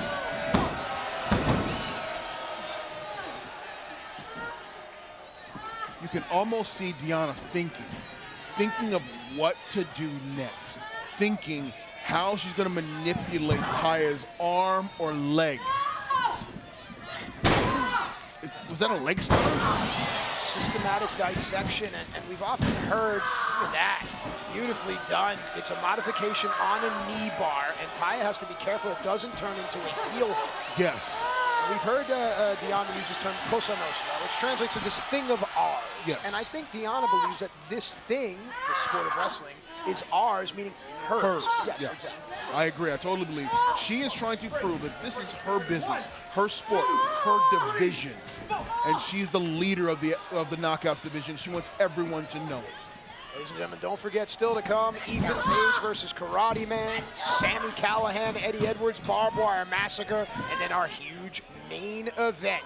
Team Impact, 3 men that have helped build this company. Champion Rich Swann, Chris Sabin, and now Moose take on the Good Brothers and Kenny Omega. That's just... D'Lo, you know, a lot of traffic is coming to the websites, also shopimpact.com. Seeing a lot of increased traffic here. Of course, new items come all the time. Cover here. I'm wondering, are we going to get a D'Lo Brown t-shirt? You know, I petitioned the office for it. I might have to. We have to get a color commentary team t-shirt, you know? The pace of this match is what our sport was born from. When you go all the way back in the day, the Frank Gotches and the Farmer Burnses of the world, and even the Billy Robinsons, if you will, that pace is really conducive to good wrestling. Yeah, you see, there's no high flying here. There's no up on the top rope here. It is just sound, technical wrestling. These chops there, you see how Taya hits the rope. She's trained that way in Mexico to put her hand on the middle, prevents you from falling out of the ring. It's a small little thing, but it really matters. Nice takedown there by Taya. Is this enough? Referee in place, checks the shoulders. Good job by the ref.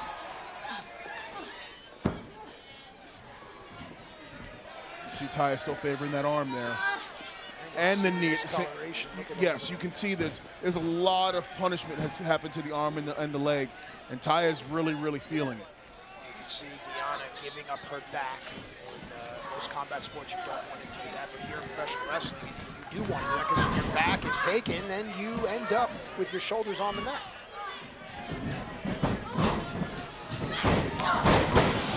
See, Taya, I think, was going for the road to Valhalla, a signature maneuver, but her knee may have buckled under the pressure of Deonna. Double leg Nelson, was that a package pile driver? No, Deonna came through. I'm sorry, Taya. It looked like Deonna was going for a package pile driver, and Taya did roll through for a drop, one-legged drop kick on the mat. You know, it shouldn't be lost on the fans that every time a wrestler grabs another wrestler, they don't just stay still. They're moving. They're shifting their weight. They're trying to get out. So a lot of times when the moves come out the way they do, it's a product of the weight distribution. Is there enough weight distribution to keep Deonna down? The answer is no. No. Taya is trying to just get blood flow in the entire left side of her body. What a great hard-fought match we have seen. The story has been Deonna Purrazzo's systematic attack on Taya Valkyrie's left side, her left limbs, her left arm, and her left leg. Taya now is trying to find her place in this match. She's just been chopping meat thus far. Yes, but it looks like, whoa! Wow!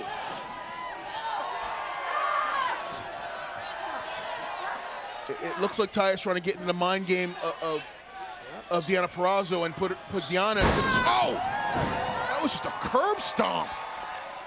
It may have taken a lot out of Taya, and I think the only thing here is that Deonna can't see that Taya is in pain because of where Deonna's eyes are facing.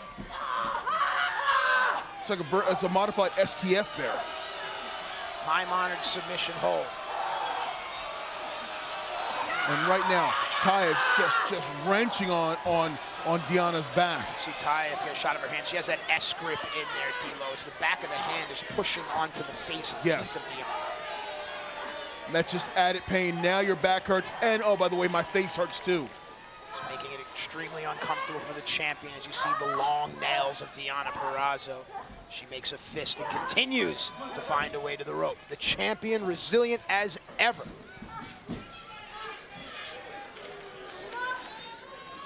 See Deonna pawing at her mouth, residual effect of the hold.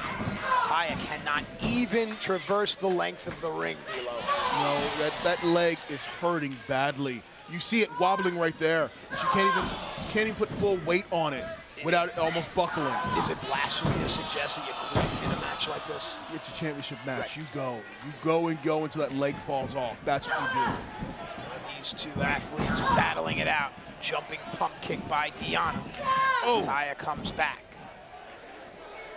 You can see them both are wobbling. A lot of space, redirection. Taya paused, saw where she was coming from. Tilt-a-whirl head scissor. Into the armbar. The sweat slipped off. Fujiwara armbar. Look at the shoulder. There it is. No, roll through. Shoulders are down. Is this the counter? No. Back to the armbar. Wow. Great wrestling there from Deonna. Chain wrestling, if you will. Now switching the hold. Wasn't able to get the concession, and now going for a double armbar here. Oh, she pressing this. the shoulder blades together. This has got to be it.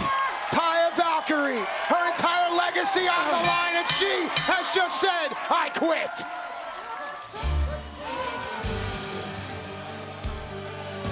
Here is your winner and still Knockouts champion, the virtuosa Deonna Purrazzo.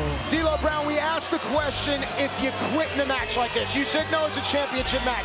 Taya had to think about where she goes from here, the rest of her career. Does she risk career-ending injury, or does she say I quit and acquiesce to the fact that Deonna Purrazzo is the very best in the Knockouts division? Right there, that was decision made of survival. And I'll tell you, with that victory, Deonna Purrazzo just cemented herself as one of the best knockouts this company has ever seen. And take nothing away from Taya Valkyrie, her contribution to everything. I understand the pain going through you right now, but understand there are people watching that appreciate what you have given to our sport. There's no shame in losing to that woman right there, Deonna Purrazzo. D'Lo Brown, there's so much going on here at Impact. It's hard to keep track, but I know cameras are everywhere, and I understand a little insight is about to be bestowed upon us. Let's take a look.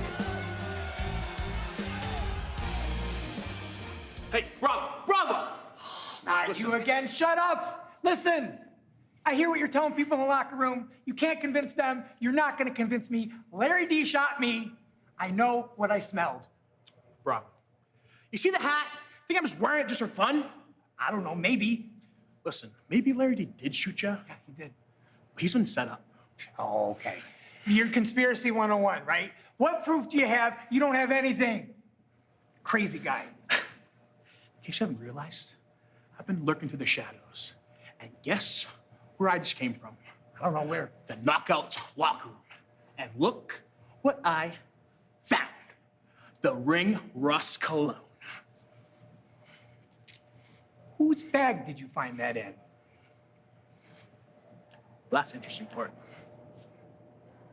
The way things have been going lately, we haven't really been getting a lot of good news. And guess what? Today things changed because I have amazing news. Doc Gallows, out of action 4 to 6 weeks. Somebody made sure that Doc Gallows is gonna need a doctor. Somebody messed up. Somebody wasn't thinking. We got this, Josh. I promise you we got this. I promise you we got this. Who is we? There's the gun stun, and it's gonna be a victory for the machine gun Carl Anderson. I just feel after we lost the titles, it's just like everything has just started unraveling. Gosh, I've been looking everywhere for you because I owe you an apology, okay? I know we're not #1 contenders because we lost that final resolution. You need to get help. We cannot be a team right now. Even when things get back on path, they just instantly derailed. That's the Karate Man. That's Ethan Page's alter ego, the Karate Man. I don't know what's going on anymore. Gifts in life are wrapped and then unraveled. Are you even listening to me? I have been listening to a bitch. I'm sick of taking advice from you. You know what? I think it's time for Ethan Page to beat the crap out of the Karate Man.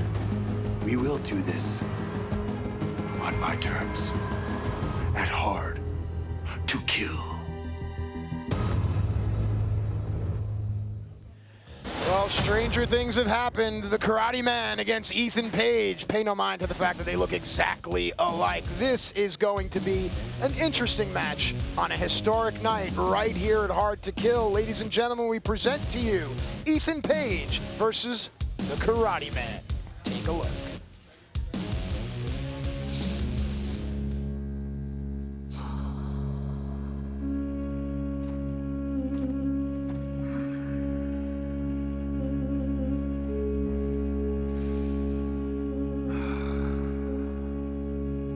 Picked a place, you picked the time.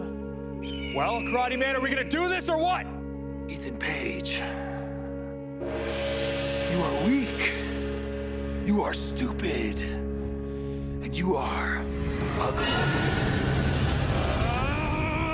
Yes, the Kumite is now.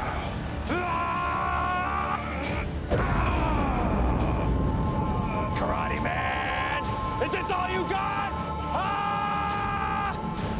Ethan Page, today is the day you die!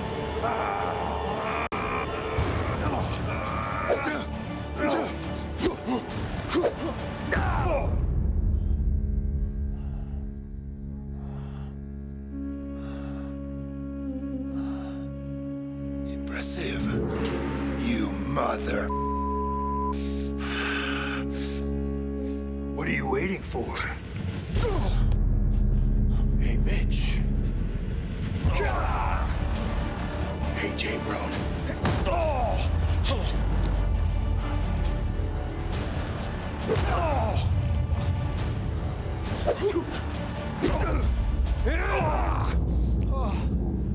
Oh, that was harder than I thought.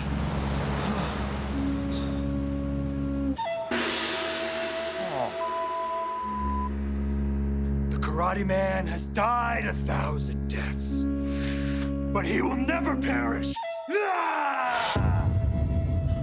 No! Now, I finish you.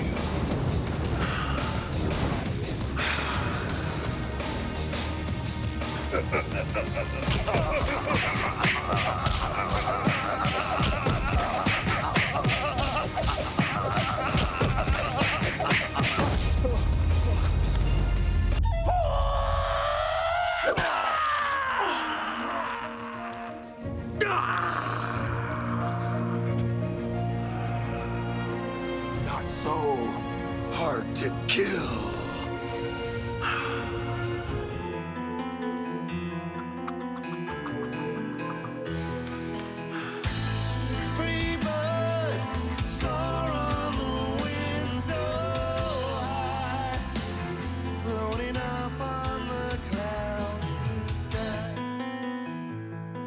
Joined by the stars and moonlight.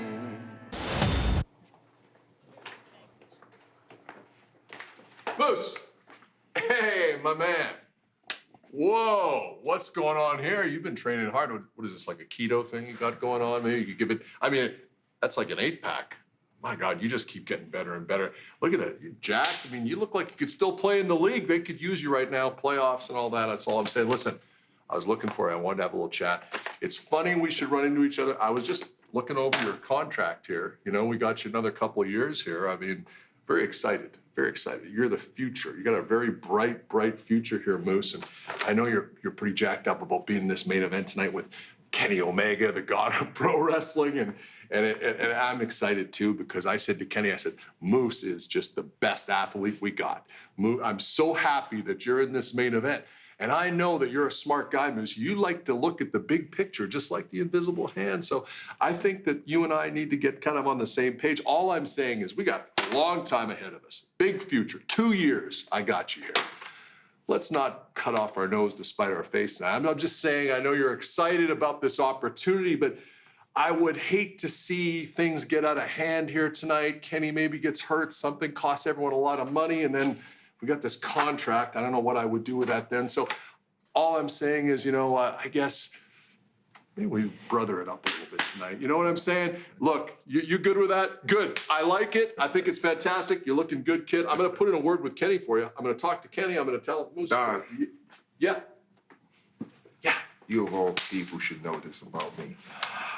Every game I ever played in, regardless of who my teammate was, I played to win. And that's exactly what I'm going to do tonight. Yeah, but hey, I'm still talking, so that means you're still listening. And after I win tonight, I'm going to go after what's rightfully mine, the Impact World title. I love that. I love that. After I win that title, perfect. I love this. and I'm the undisputed champion here in Impact Wrestling. Beautiful belt. Maybe I'll just show up to AEW and take your kid's title from them. And that, Moose, hey, bro, come on. Don't be like that. Look, we got 2 years together. Come, Moose, brother. Shit. A rivalry renewed. It has changed the lives of Eddie Edwards and Sami Callihan.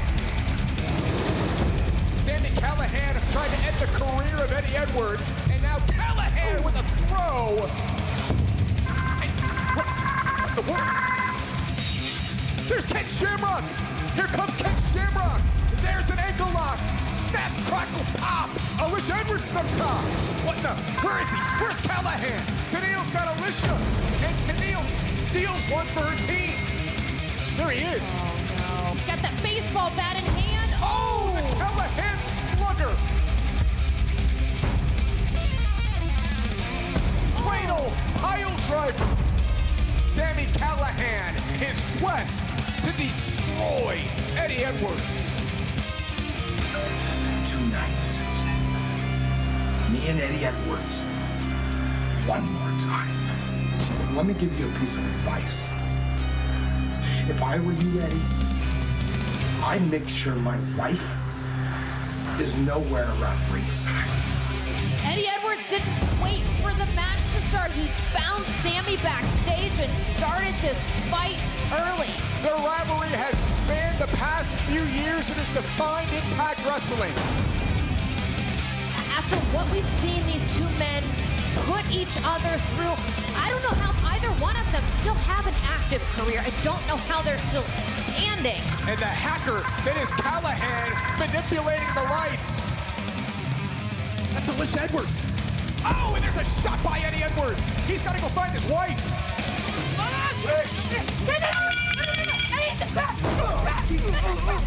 Give this to her! This is your fault! This is your fault! On one of the most important nights in our sports history, two men who are woven into the fabric of this company go to war. D'Lo Brown, this has been an infamous rivalry, and tonight, I believe it just gets worse. It's going to get worse, and ladies and gentlemen, wait till you see what this ring looks like. There you see it, ladies and gentlemen. The concept is called Barbed Wire Massacre. Let the pictures tell the story and understand that two human beings are about to enter the fray. I've never, ever seen anything like this in all my years of professional wrestling. This is just, it's sickening to look at, and I am now in fear. I am now in fear of the two competitors that are about to come in the ring.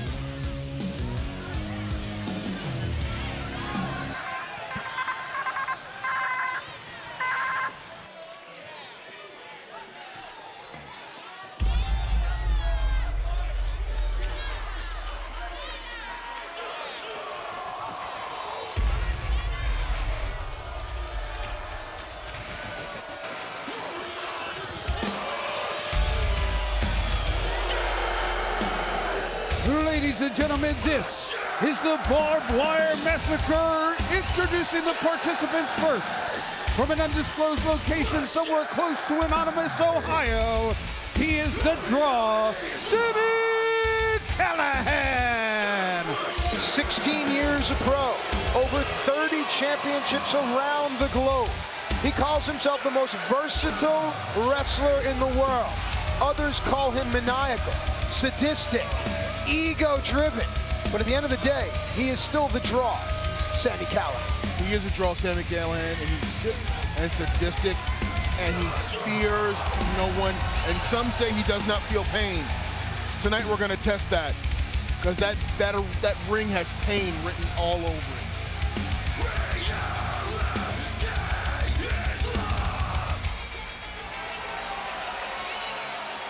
See the bat shaking ominously, swinging in the wind.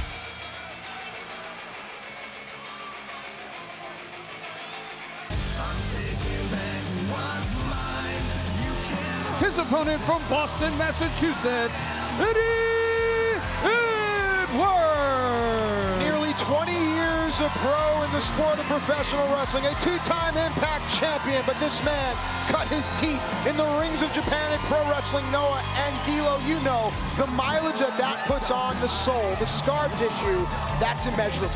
That's what hardens the soul. And this man, Eddie Edwards, will not back down from anyone. You see him walking to the ring, surveying what he's about to walk into, but yet he's still walking into the ring.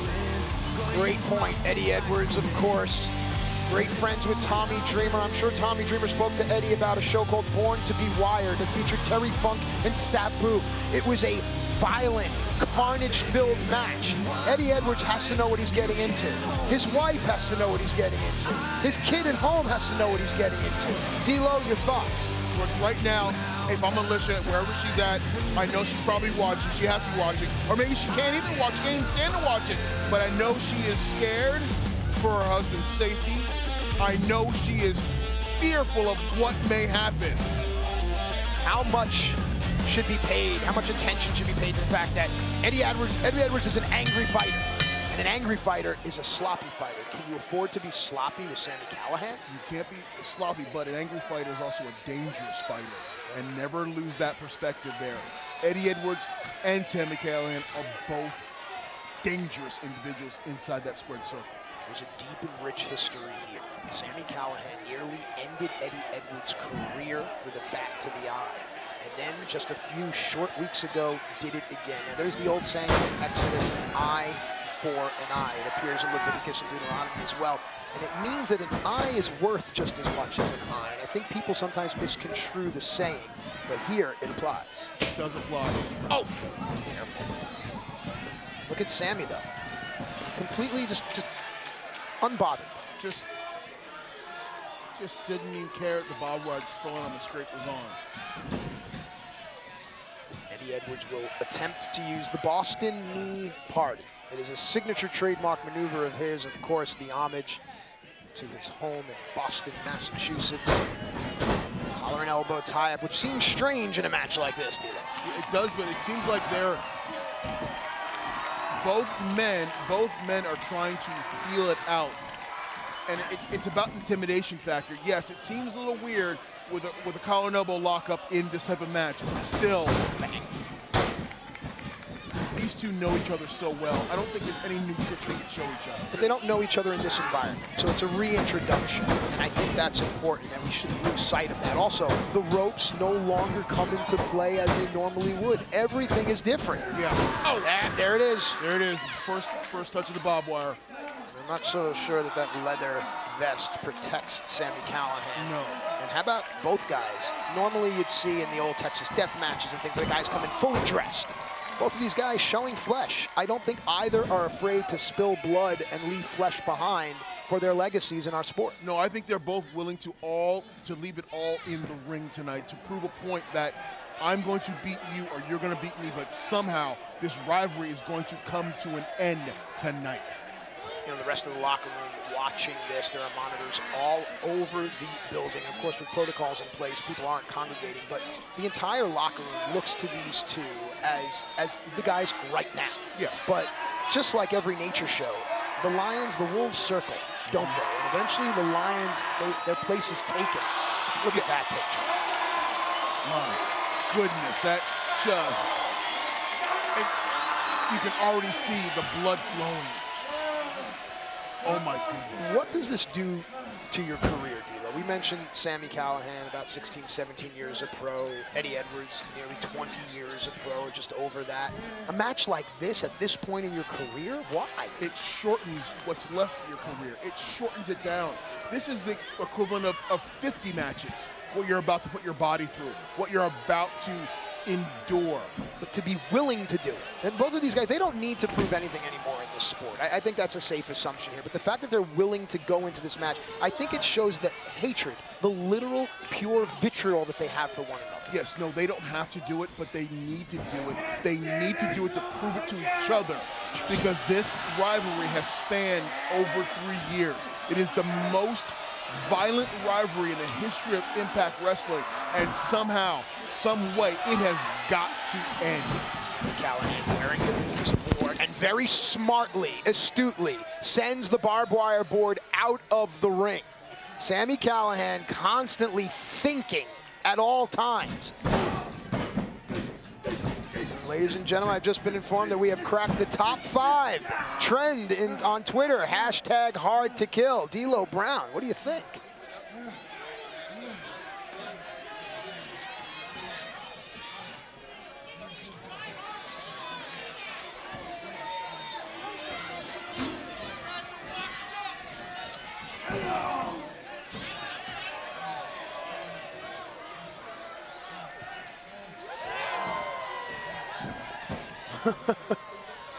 Why not? There is no laughing matter, though. As these two have a notorious hostility. Boots to the face. And ladies and gentlemen, when the board was sent out, one of our wires was hit. I understand we have lost D'Lo Brown. That very board is sitting right behind Eddie Edwards and Sami Callihan now. Sami now sees his blood, and perhaps that only inspires this maniacal, sadistic, cruel Sami Callihan. And I thank our staff here. We've got our wires back and going. D'Lo Brown, do we have you back? I am back, and I'm in living color. Here I go. Yeah, when that board came flying out, it came towards our desk and just knocked our headsets out. So, but I'm back. We're good to go. And there's the N64 controller in play. Wrapped in barbed wire, nonetheless. Amazing. You can see that the kendo stick and the bat, the preferred weapons of these respective wrestlers. It is Sami going for a suplex to the floor? Yeah, that barbed wire board is set up along our barricades, and you can see that Eddie is dropping his rear, and that makes his weight go closer to the mat, harder for Sami to pull him over. Yeah, he lowered his level. Hang on. What is Eddie doing? Eddie is gonna fly, and Sami! My goodness!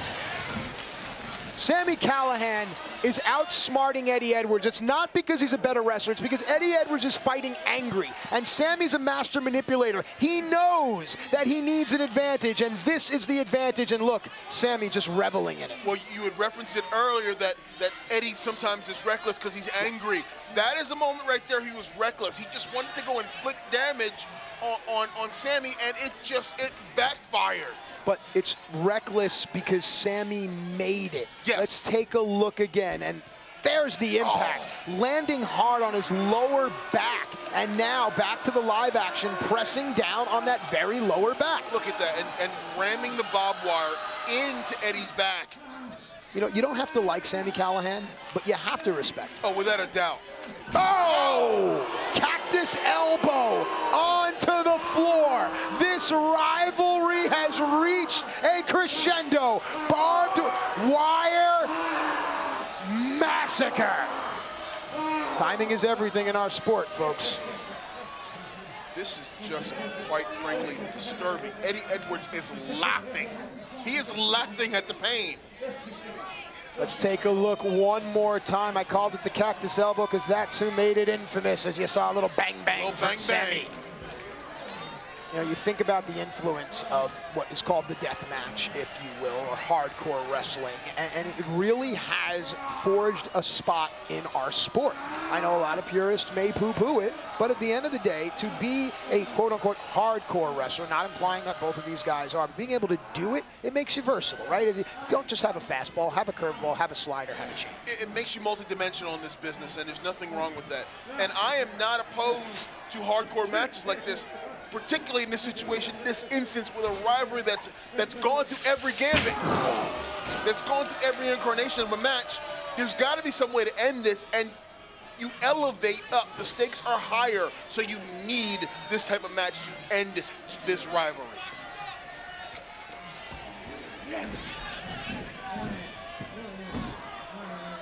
Over the shoulder of Sami Callihan, we peer inside the ring, adorned with barbed wire and other accessories. Eddie Edwards writhing in pain, blood dripping from his face, staining the mat. Sami Callihan stalking with malintent. Yeah, look at him. Sami's just taking his time. He's about to pick the bones of Eddie Edwards. He wants to inflict as much damage as he can.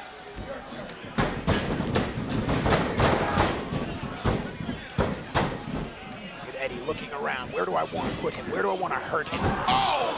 Sami trying to hurt him.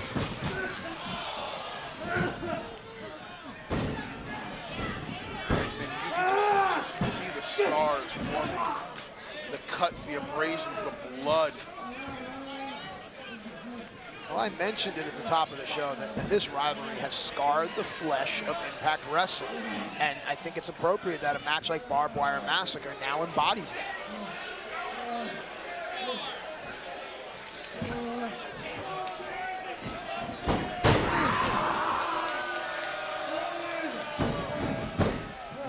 This style of match is unbelievable.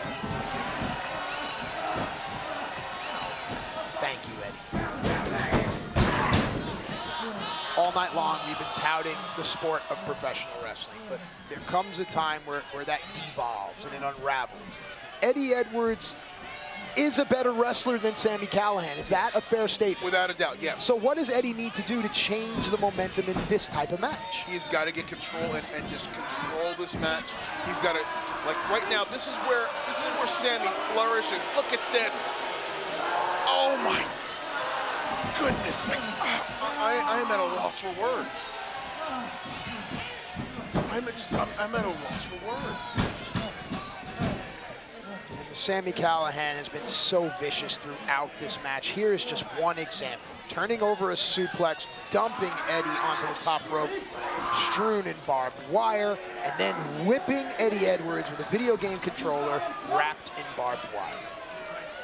Yes, I just said that. Yes. I did not think I'd ever hear those words come out of your mouth, and I just heard them. Stick around, you'll be surprised. Nice jump kick there by Eddie Edwards. We talked about what does Eddie need to do. He needs to turn this into a wrestling match. And now, here it is, piggybacks. Could this be what Eddie Edwards needs? Could this be where Eddie Edwards begins to find his hard-to-kill moment? In the game of football, we can say the momentum shifts. You can see the field tip to one side or the other. Right now, the field tipped completely towards Eddie Edwards with that backpack stunner. But Eddie Edwards is in a position, to use your football analogy, where the running game hasn't worked. And if that's the case, then play action won't work and a quarterback can't go down the field. Eddie Edwards needs to change his game plan and do it now. He needs to just air it out, let it go, let it fly. And this is what Eddie Edwards looks like he's doing. He's going after the chair. He's going after that barbed wire wrapped chair. Is it safe to say that Eddie Edwards almost needs to become Sami Callihan? He needs to devolve into Sami Callihan and fight Sami's game.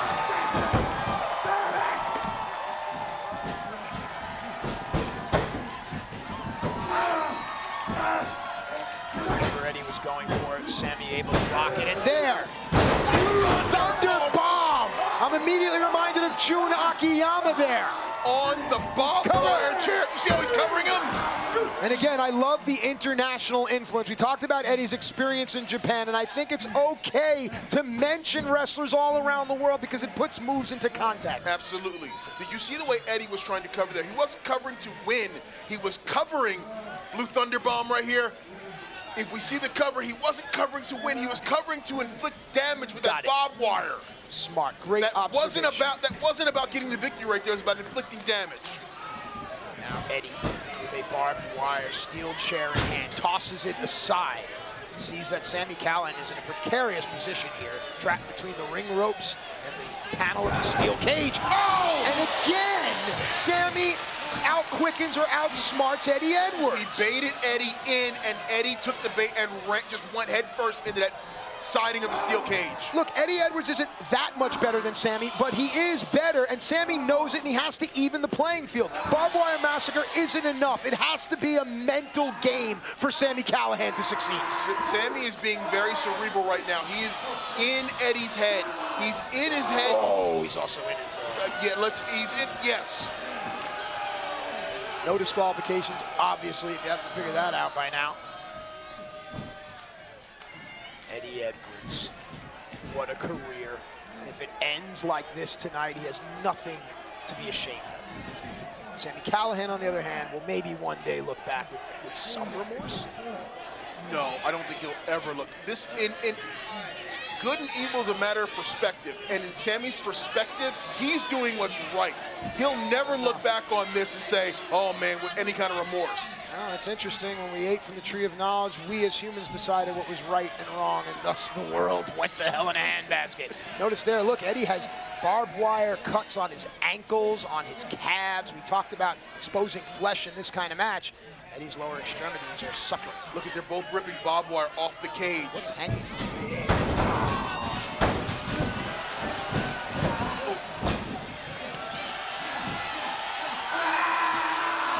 Bloody tape, bloody barbed wire, bloody faces. This is hard to kill. Just let this breathe for a second. Look what these two men are doing to each other.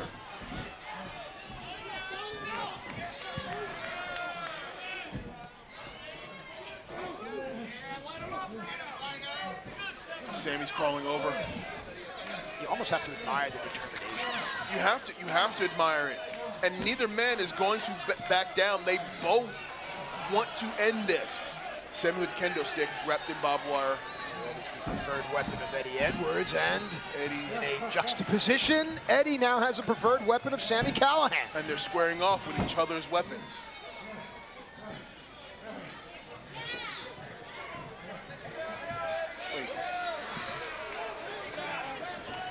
How about Eddie Edwards? Here, man. Live by the sword, die by the sword. You want this? Here's yours. I'll take mine. Let's fight! Am I wrong? There is a slight nod of respect between the two of them. It says that Eddie Edwards, no matter what, we've used this word devolve, Eddie Edwards will always remain steeped in morals and ethics. And sometimes pro wrestling isn't a place for someone like that. Oh. Ooh, look how he pulls it out. That's ripping, ripping at him. That's ripping at Sammy.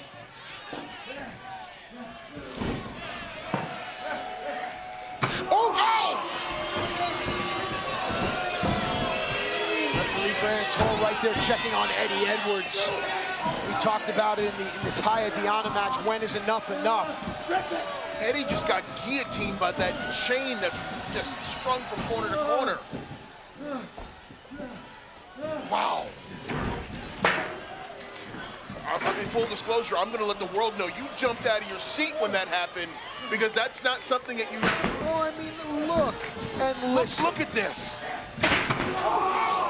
Of course I'm going to jump out of my seat. That's a human being. I've come to know Eddie Edwards and his wife. We share a lot of conversations, laughter, candy, all these things. It hurts to see your friend in there, but sometimes you got to put that aside, so I apologize. No, there's nothing wrong with it. No need to apologize. You are a human being as well, and you're reacting. I don't think I've ever seen anything like that in my time in the business. I'll be the first one to say that. Now, Sami Callihan arranging a barbed wire board. I don't know if Sammy has a degree in engineering, but he looks like he did a pretty good job. He did a pretty good job of erecting that. I will say that. He just did. What does Sami Callihan have in mind here? There's a thumb to the eye right there. Look at that. D'Lo, it's a crappy move, but it's smart. It's effective. You blind your opponent, you cause pain. Is he going for the pile driver? No. Shoulders down, leg covered, 2. There is something called fighting spirit, and Eddie Edwards has it. And if he'd been missing it this entire night, finally he has woken up. Finally Eddie Edwards realizes what's in front of him, and Eddie Edwards does not care about anything other than tonight. Pile driver through a barbed wire board, and Eddie Edwards still is alive. I don't know what I just saw. I don't know how Eddie kicked out, but it has to be that fighting spirit. It has to be the will to win. We talk about Japanese wrestling. We'll see a lot of it in our main event tonight. That fighting spirit is huge. It's the energy that a fighter gives off, and the crowd and the world feeds off of that energy as well. Energy is contagious, and right now Eddie Edwards' energy may be fading. Here it is. Oh! That is a callback to the first time Sammy blinded Eddie Edwards. Eddie would have none of it. Eddie is just fighting. He's setting him up. Is he? Boston knee party on the chair, barbed wire, rolling over, shoulders down, leg is hooked, and on a one count. Get down on one. You talk about fighting spirit, you talk about dark energy, Sami Callihan has it. Sammy is showing that same vigor. Hey, look at that, a modification on Emerald Flosion. The shout to Misawa, Eddie's wrestling hero. Is it enough? It is! Wow. Here is your winner, Eddie Edwards. How fitting that we talked about Eddie Edwards' career in Japan. It's the move that he used to win the Global Honor Crown title so many years ago. He puts it as his own, a cross-legged Emerald Flosion, and there you see his wife coming to his aid. Eddie Edwards, for what you've given to our sport. On behalf of everyone, we say thank you. And Sami Callihan as well. You might not like him, D'Lo, but you have to respect what he's given to our sport. No, I don't like him one bit, but I respect what those two men just put themselves through. The match, the pain, the intensity, and the throwback to the great Misawa by Eddie Edwards to win this match with the Emerald Flosion. Just tremendous. And there you see Eddie's wife, Alicia. She said she would not come down during the match. She came down to take a look. Right there, that Boston knee party into the chair. And then there's the Emerald Flosion and the 1, 2, 3. What a tremendous match. What a just. Look at that picture. Wow. The Edwards family has to rejoice wherever they are right now. Understand, whomever raised Eddie Edwards, whoever raised that young man, raised him well, and it's an honor and a privilege to be a part of a sport when you meet people that do the right thing, that stand up for honor. I just think that's something that, honestly, D'Lo, for me, it truly means that professional wrestling is really where it's at today. As I look down at my notes, what a night it's been, D'Lo Brown. So far, it's been amazing. Hard to Kill has been off the charts. We're trending in the top 5 in the world. Thank you. Yep. Hashtag Hard to Kill. And with action like we just saw there, what is in store in the main event? Well, the main event is coming up, and the next time we come your way on pay-per-view is in April. And ladies and gentlemen, if you like what you're seeing here tonight, get ready for what we're about to give you.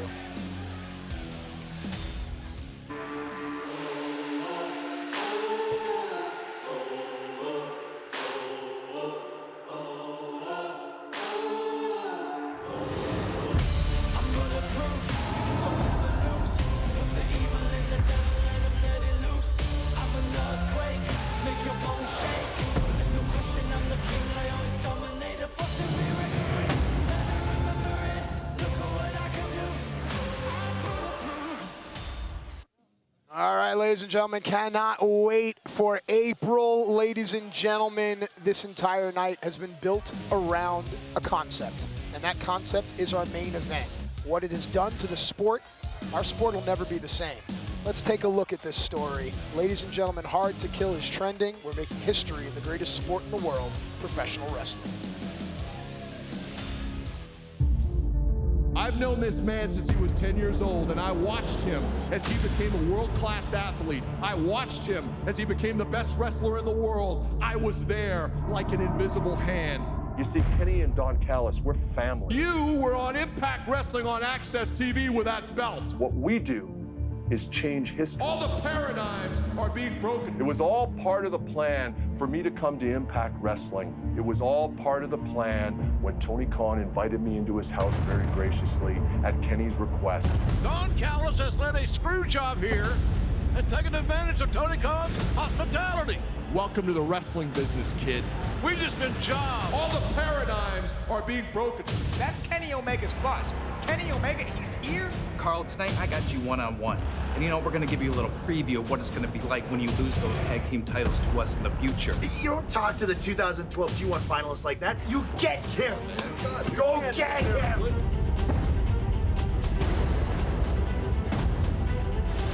Handful of tights. Okay. That's the guy. That's the. And Carl Anderson steals one from Chris Sabin. And there's Rich Swann. There's the world champ. I'm kind of pissed off. Oh, yeah? Yeah, I'm not gonna. Rich Swann? I'm not gonna let this guy run around and run the show. Spoiling the party for Carl Anderson. He's a champ. He kind of does what he wants sometimes. You're right about one thing, Yeah. champ. Champ does what he wants. Beat the cheat like this.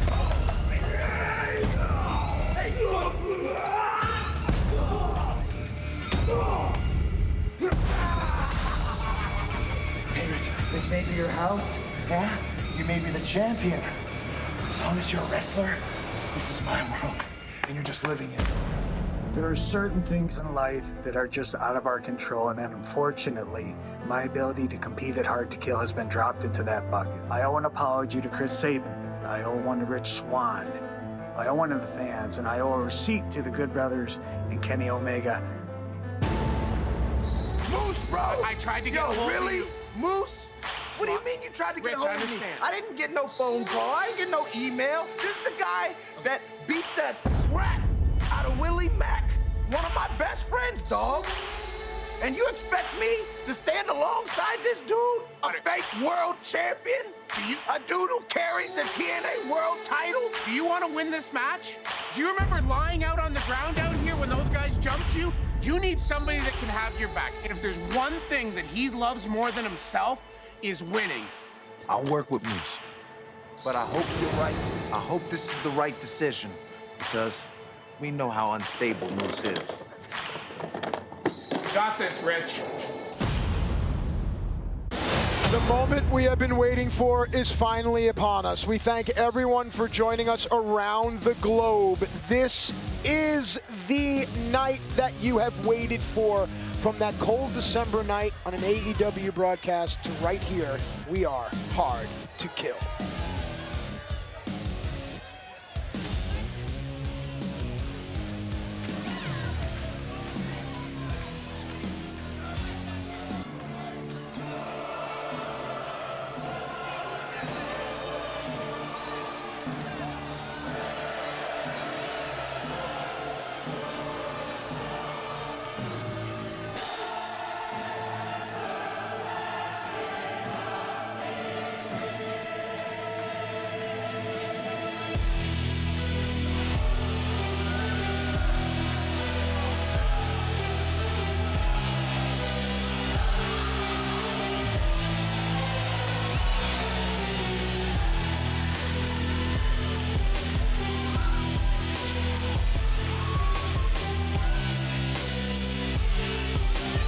Ladies and gentlemen, this is your Hard to Kill main event of the evening.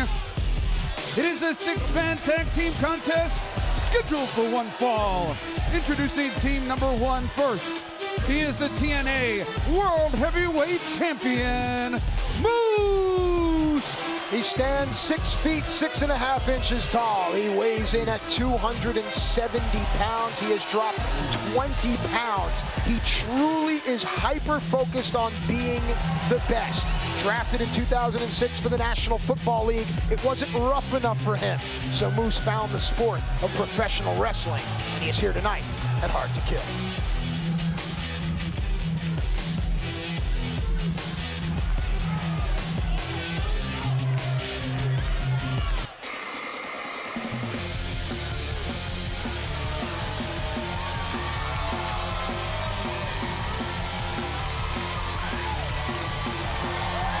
His tag team partner from Detroit, Michigan, Chris Sabin.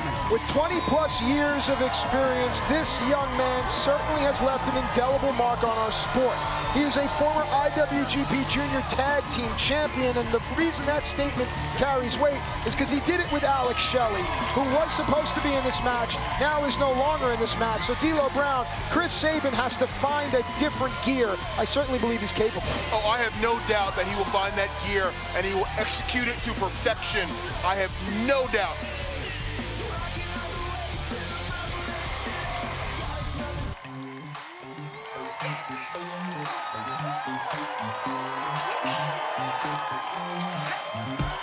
And their tag team partner from Baltimore, Maryland, he is the Impact World Champion, Rich Swann! You know, D'Lo, so many experts are saying tonight is such a big night for Impact, such a big night for Impact.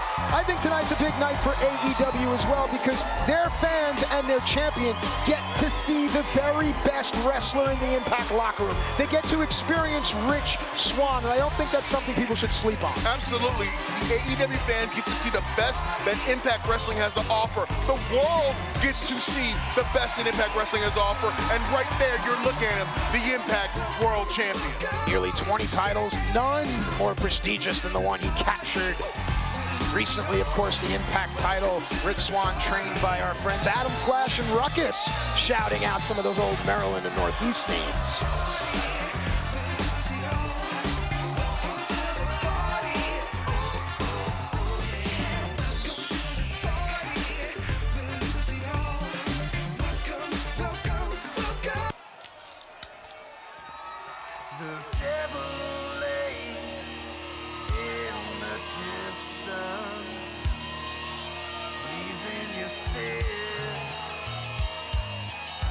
Their opponents first, from Tokyo, Japan, the Big LG Doc Gallows, Machine Gun Carl Anderson. They are the Impact World Tag Team Champions. They are the Good Brothers. On the left, you see Carl Anderson, a veteran of 21 years, trained under the watchful eye of Roger Ruffin. He has captured nearly 25 championships. He has recently made the stateside transition because Carl Anderson has forged his career in the rings of Japan. That man right there, Doc Gallows, 6 feet 8 inches tall, 300 pounds, also nearly 20 years of experience, and essentially, this is just a farm boy from the Mid-Atlantic who has turned into a good brother. Yeah, he is just one of the toughest SOBs I've ever seen around wrestling. Both of these men are great professional wrestlers. They've been all over the world, but their home is Impact Wrestling.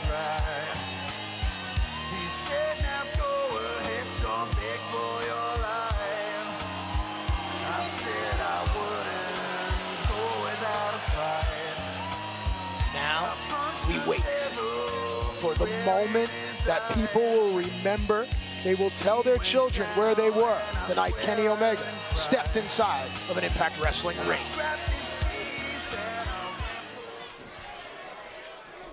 Ladies and gentlemen, I am going to introduce to you a man so special.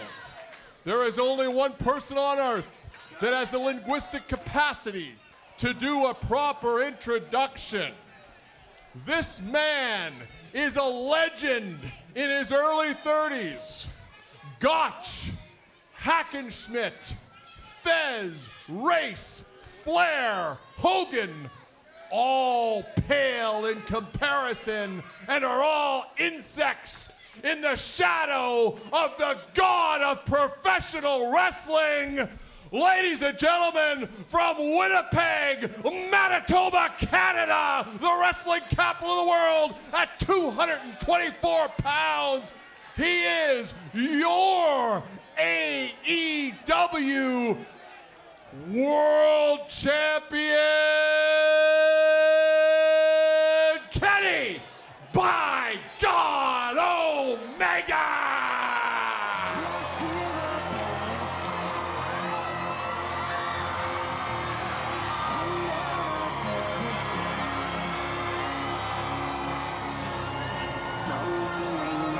Ladies and gentlemen, here is the moment the world has been waiting for. Kenny Omega, the AEW World Champion, is about to walk out on an Impact Wrestling stage. This is the big fight feel? Can you feel it? Can you feel the energy? He's making everyone wait. A true superstar knows how to make an entrance. A man that has revolutionized our sport, Kenny Omega. If you want to go and research his career, once this show is over, please do so. Understand the trials and tribulations, the miles this man has put underneath his waistline to carry that prestigious title that sits along his waist.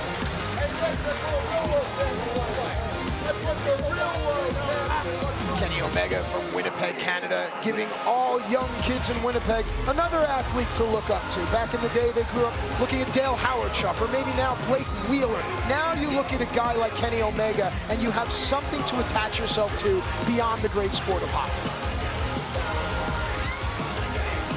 He's giving the youngsters out there something that they can attain, something they can look forward to. And here he is, Kenny Omega, circling the ring. Once again, making everyone wait.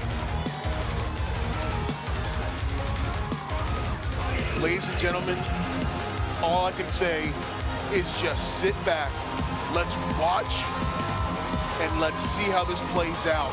And I guarantee you we're all going to be entertained by what we're about to see.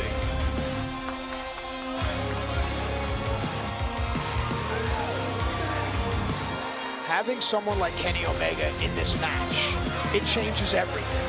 Having someone like Kenny Omega walk through the halls of Impact, having someone like Kenny Omega have his own private dressing room in the back of Skyway Studios, that can't sit well with all the other men and women that have built this company. Look at Sabin, look at Moose, look at Swann. Forget their differences. Impact was built on their backs. Yes. They cannot feel good about that as Brian Hebner just takes a quick tumble. He's been assigned this task. D'Lo, break this down for us. But right now, it's you see the lines are being drawn.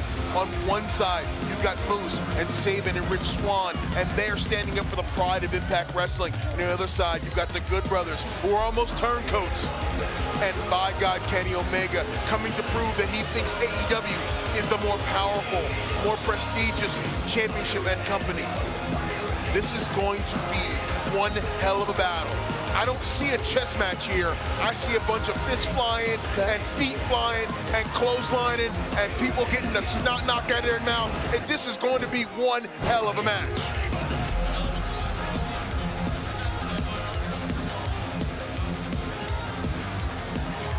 Of course, this match, a joint promotion, if you will, All Elite Wrestling and Impact. And with that, we say hello to Jim Ross, Tony Schiavone, and Excalibur. They do the commentary for All Elite Wrestling. What I like that AEW does is they give wrestlers without a contract a chance. Yes. You know, and I saw guys like Mike Magnin from New York get an opportunity, things like that. What does that mean for wrestling when AEW gives people opportunity? Well, once again, opportunity breeds place to go. It gives you something to aspire for. And when they're giving guys opportunities like that, like we do here at Impact Wrestling, it gives you something to strive for.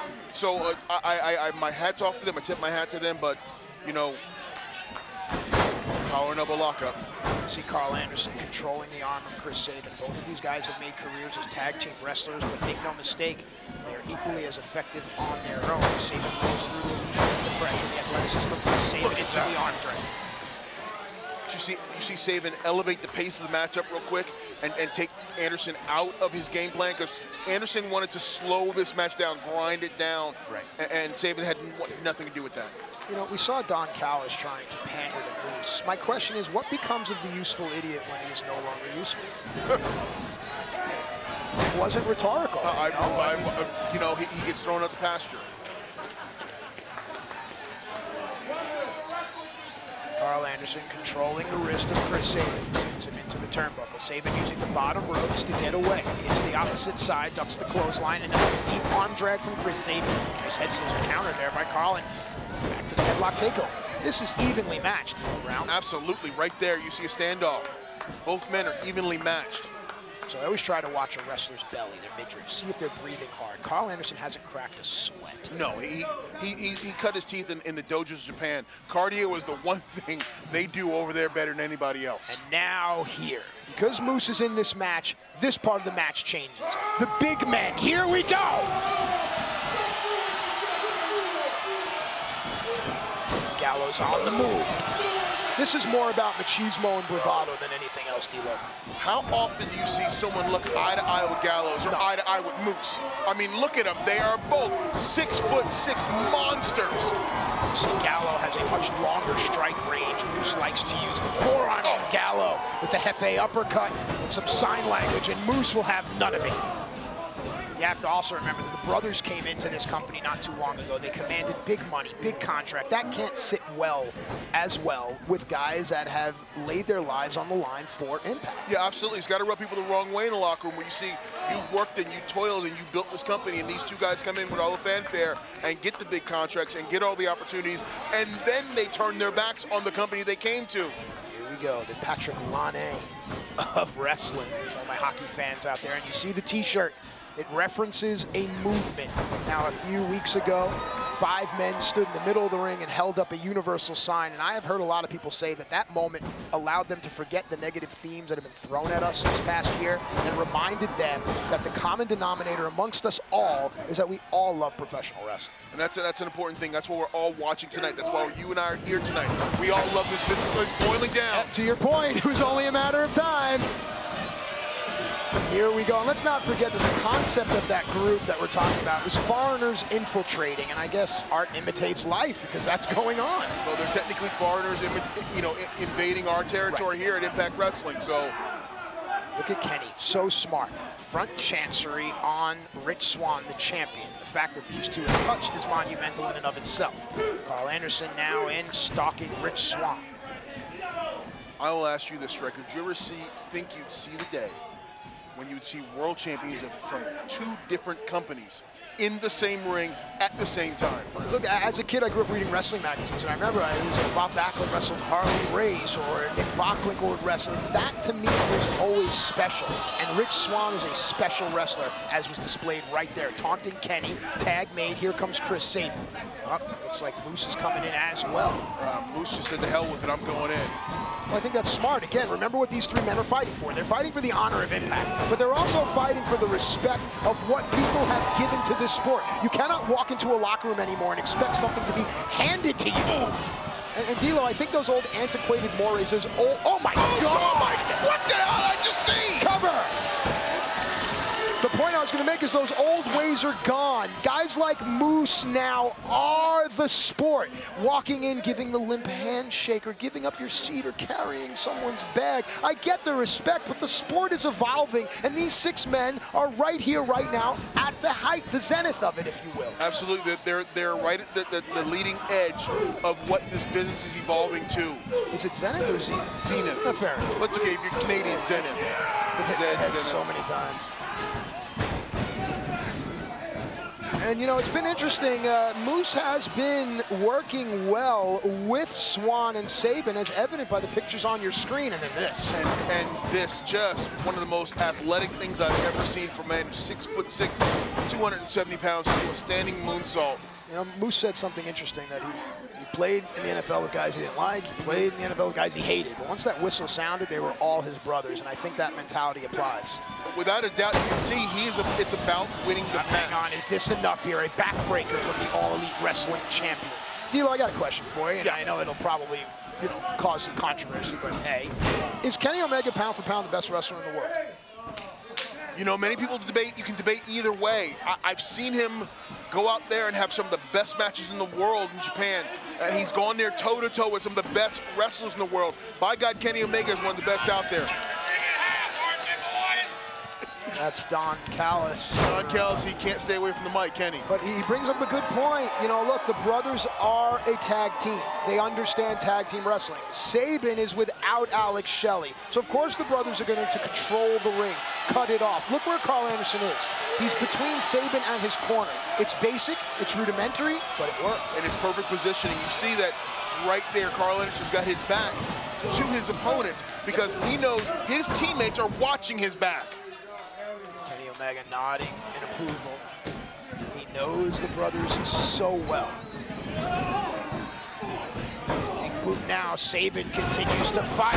Double clotheslines. Both athletes down now. Brian Hebner checks the corner and begins his count. The wrestlers have till the count of 10 to rise to their feet. A decided advantage will be won by who can get to their corner and get to their feet first. Tag made, here's Kenny, here's Rich Swann. World champ versus world champ right here. We asked the question, is Kenny Omega pound for pound the best wrestler? We have to ask the same question about Rich Swann, and then it begs the question, what can Rich do that Kenny can't, and vice versa? Right, we're gonna find out right now, aren't we? Jump up kick there, stuns Omega. Sabin now, I'm sorry, Swann now dealing jump up. Oh! Sends Omega on to Anderson. Gallows in now. He shuts down Swann. Moose neutralizes Gallows' presence. Gallows to the floor. Back into the fray is Chris Sabin. What is going on here? Sabin is going to use Swann as if he were Shelley. Nice assisted DDT. Omega down to the floor. Sabin and Swann working together again. Anderson now caught, head trapped, DDT. Swann and look at Don. Sabin are working well together, and Don is panicking. But look where Don goes, right to Kenny. Right to Kenny. Here we go. Oof. Ooh, wow. Beautiful attack by Swann. Sabin on the other side. Everybody is down. Moose is up. Moose is checking on everybody.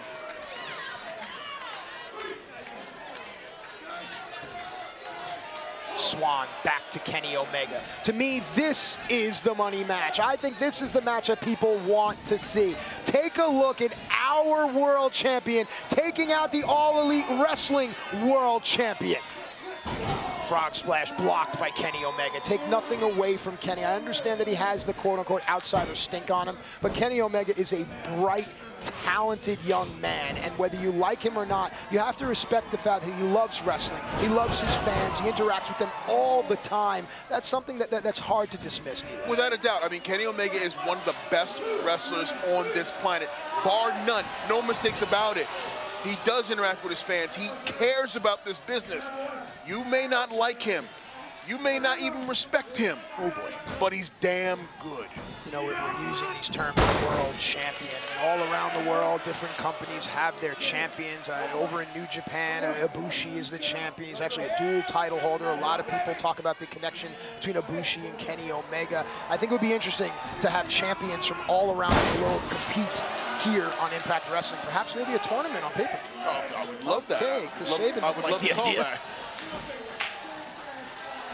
Tag made. Doc Gallows now approaching from the rear, clasping the head and chin, picking up Rich Swann with one hand as the big man. I don't know about you, but it seems like when Doc Gallows gets in the ring, I almost hear the theme song from Jurassic Park when the T-Rex is chasing people down. Like, that's what he looks like when he walks in the ring, like a giant dinosaur.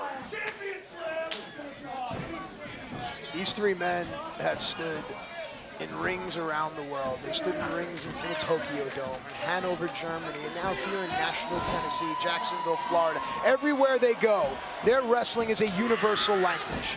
Swann slips out from the slam. Big right hand. Kenny has his hands up trying to defend. Ooh, and there's the low road right there with the boot to the back. First leaping leg lariat. Kenny with a cover. Deep. Hey, one thing I noticed about Kenny Omega, every time he covers for the win. He covers with the intent to win. He makes you, exhaust a maximum effort to kick out of his pin attempts. Of course, folks, if you're liking this, wait till the next time that you see us on pay-per-view. A call to arms has been put out. It's time for a change. It is time for a rebellion. A triple splash. Cover. Ryan Hebner right in there, and Chris Sabin able to break it up. You know, I like a pissed-off Sabin. Oh, I love pissed-off Sabin's a good Sabin. He steps his game up. Yeah. He works harder. He's more intense. Yeah, he's so quiet, but they say still waters run deep. The quiet ones are the one you have to watch out for. You have to watch out for Kenny Omega as he stomps the back of the Impact champion, Rich Swann. Swann says no as Brian Hebner asks him the question of, do you want to quit? Over the shoulder of Don Callis, we see Kenny Omega trapping the left ankle of Rich Swann. Oh. And right there, Swann is trying to get out. Oh! Look at that. Great move by Swanny. Can Swanny make the tag? He's got the tag to Moose. Big man blows right through Kenny Omega. Wow! Pounce-like shoulder tackle sends the AEW champion down. Uranagi on Anderson. Gallows in now. Headbutt. Wow! Moose is on fire right now. Yeah, I have to admit, when this match started, I didn't like Moose in it. But now I think this is an ingredient that we needed. Yo, it's bang! Look at that! Wow. So impressive. And look at the mockery. A triple kick in the corner. Omega staggers back out. Discus clothesline. That's gotta be it. Cover. Omega inside out. Cover. History here tonight. Look at Moose's face. Moose is so confident in his skills, he thought that was over. And now Moose making the tag to Sabin, Sabin directing traffic. These three working well together thus far. Absolutely right, and it's literally Team Impact going for the win. Kenny wise to get out of trouble. The brothers now trying to rectify the wrongs that have been done here. Just like that, now it is the brothers and Kenny Omega that fill the ring, and Chris Sabin is the one to suffer. Cover here. D'Lo, I've noticed Kenny Omega has gone for every cover. It's as if this team needs and wants Kenny to get the victory. It feels that way, and it feels like it's a statement. If Kenny gets the win, it's a statement win. This gut wrench holding Sabin. Power Omega, sit out power bomb. Feet are over the shoulders. Chris Sabin kicks out. Maybe it's an orchestrated plan that Kenny Omega is going to go for every cover because they need him to get the win. As Moose and Gallows fight in front of us, Kenny Omega has his sights set on Chris Sabin, but Moose cuts him off. Gallows, nice thrust kick. Keep your eye on Sabin. Drop kick. Nicely done. Ooh, sure you can. Spin, Swann, got caught, stun gun, but Swann was able to block it. Nice. Turn around. V-trigger. Is that enough? Let's go. Swann stirring, rolling away. Middle of the ring. Kenny Omega to the top. Moose coming in. Gosh, how athletic Look is at Moose. that. Oh my God! Standing C4, Spanish fly off the top rope. Sabin has Omega now. Could we be witnessing history here? This is it. Drop him. Cover. Shoulders are down. 2. No.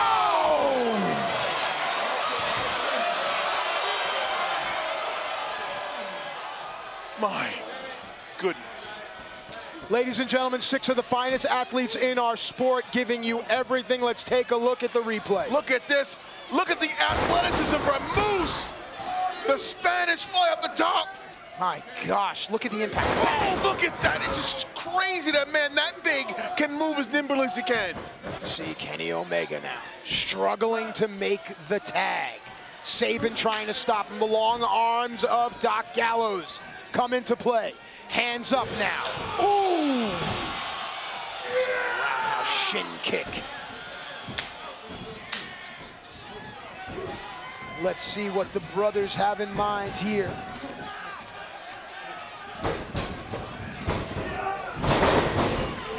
Tandem offense, signature, cover here.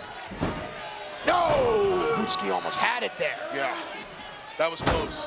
It looked like Swann was caught in between making the save, and I don't know what happened. He just got caught up a little bit. You know it as well as I do. Sometimes when you get your bell wrong, there's that like cognition blackout, you know? Tag made. Legal man is Big LG Doc Gallows. They're going for the Magic Killer? No. Sabin knew it, had it scouted. Of course, the Guns and brothers have a deep history.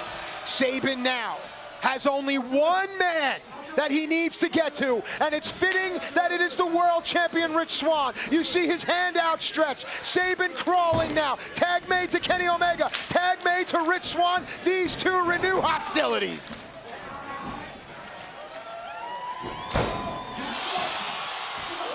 And look at two world champions going toe-to-toe right there, exchanging blows. One for one, neither backing down. And these are two great wrestlers. The fact that they're resorting to... Oh, snap suplex! Oh, my goodness! That's the difference for Kenny Omega. Oh, that has to be it. Is that enough? No. Save. Oh. My gosh, what Rich Swann has been through physically in the last year is compounded by the damage that has been inflicted upon him in this match. What is Omega planning next? What is he going to do? Take a look in the eyes of Kenny. He's like wild. He's just got these wild eyes. Well, they say that the great ones are always a little bit off. A little off. Rich Swann, his right hand is the only thing that is holding him on right now. And he's lost it. He's anchored in that top rope. Thank goodness, because it's a long way down. Kenny Omega beating upon the back of Rich Swann, trying to gain the advantage. Rich Swann now, headbutt to the bridge of the nose. Electric chair from Moose. That's 6'8" coming into play here. Kenny's in a bad spot, slips off the sweaty back and uses Moose as a battering ram. Oh boy, it's one-winged on Is he Moose? going for the one-winged? How is that He's going, he was trying for it. Oh, slips off now. Kenny in a bad place. Modification on the Doomsday device. Two, no, Don was almost onto the ring. Don was scared right there. He thought that was it. I think Don Callis realizes that what he has done, if it's ever revealed, if there is ever a disclosure, Don Callis is in for it because some people feel he's betrayed Impact Wrestling. Well, and I think that's why the boys from Impact are fighting so hard tonight to prove Don Callis wrong. Nice. You picked the wrong side. Combination there by Rich Swann. Wants to kick this Kenny. V-trigger again. Now, one-winged. Is this it? No. Swann counter. Nice Poison rewind. Rana. Poison Rana. Kenny's still up, though. The kick. Buzzsaw. Another one. Down goes Kenny Omega. Rich Swann now goes up. Only one thing left to do. Finish this. 1, 2, 3. Oh, no. What is it going to take to end this match?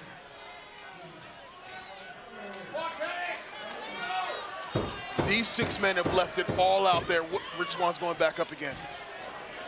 We talked about what can Rich Swann do that Kenny can't. What makes Rich different than Kenny? And I think that Rich believes it's the top rope maneuvers. Gallows, though, does Magic not killer. care. Magic killer. Is this it? Sabin out. Shoulders down. No! Ooh, how about the fact that Moose saved Rich Swann? That shows he's all in this match.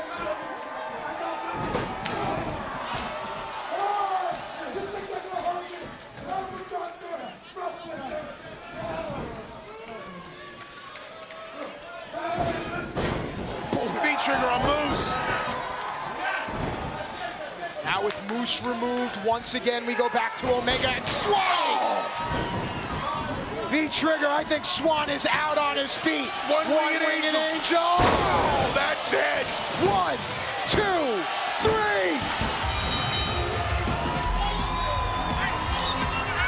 Ladies and gentlemen, your winners, the Good Brothers, and the AEW World Champion, Kenny Omega. The All Elite Wrestling Champion, Kenny Omega, has just pinned the Impact Wrestling Champion, Rich Swann. Let that statement sink in.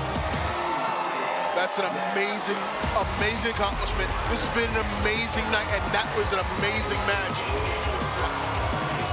Honestly, on behalf of everyone in the wrestling community, take a look at how this match ended. Take a look at how he did it. One-winged angel right down on the back of the net. Rich Swann is out. 3 seconds is all it takes for history to be made. And ladies and gentlemen, D'Lo, I know you can agree, this is a great sport. We love it. From independent wrestling all the way to the top. This sport is amazing, and I can't think of a better time to be a fan. What a time to be alive. Hard to kill. Impact Wrestling. What the hell did we just watch? It was a great match. I cannot believe what we put out here tonight for Impact Wrestling, for the world, with all the eyes of the wrestling business focused squarely on this company. As we take a look at the Good Brothers, Kenny Omega and Don Callis, making sure they bring the prestigious All Elite Wrestling title with them. On behalf of D'Lo Brown, all the wrestlers in the Impact locker room, everyone in the production truck, we thank you so much for making Hard to Kill such a success. Ladies and gentlemen, good night.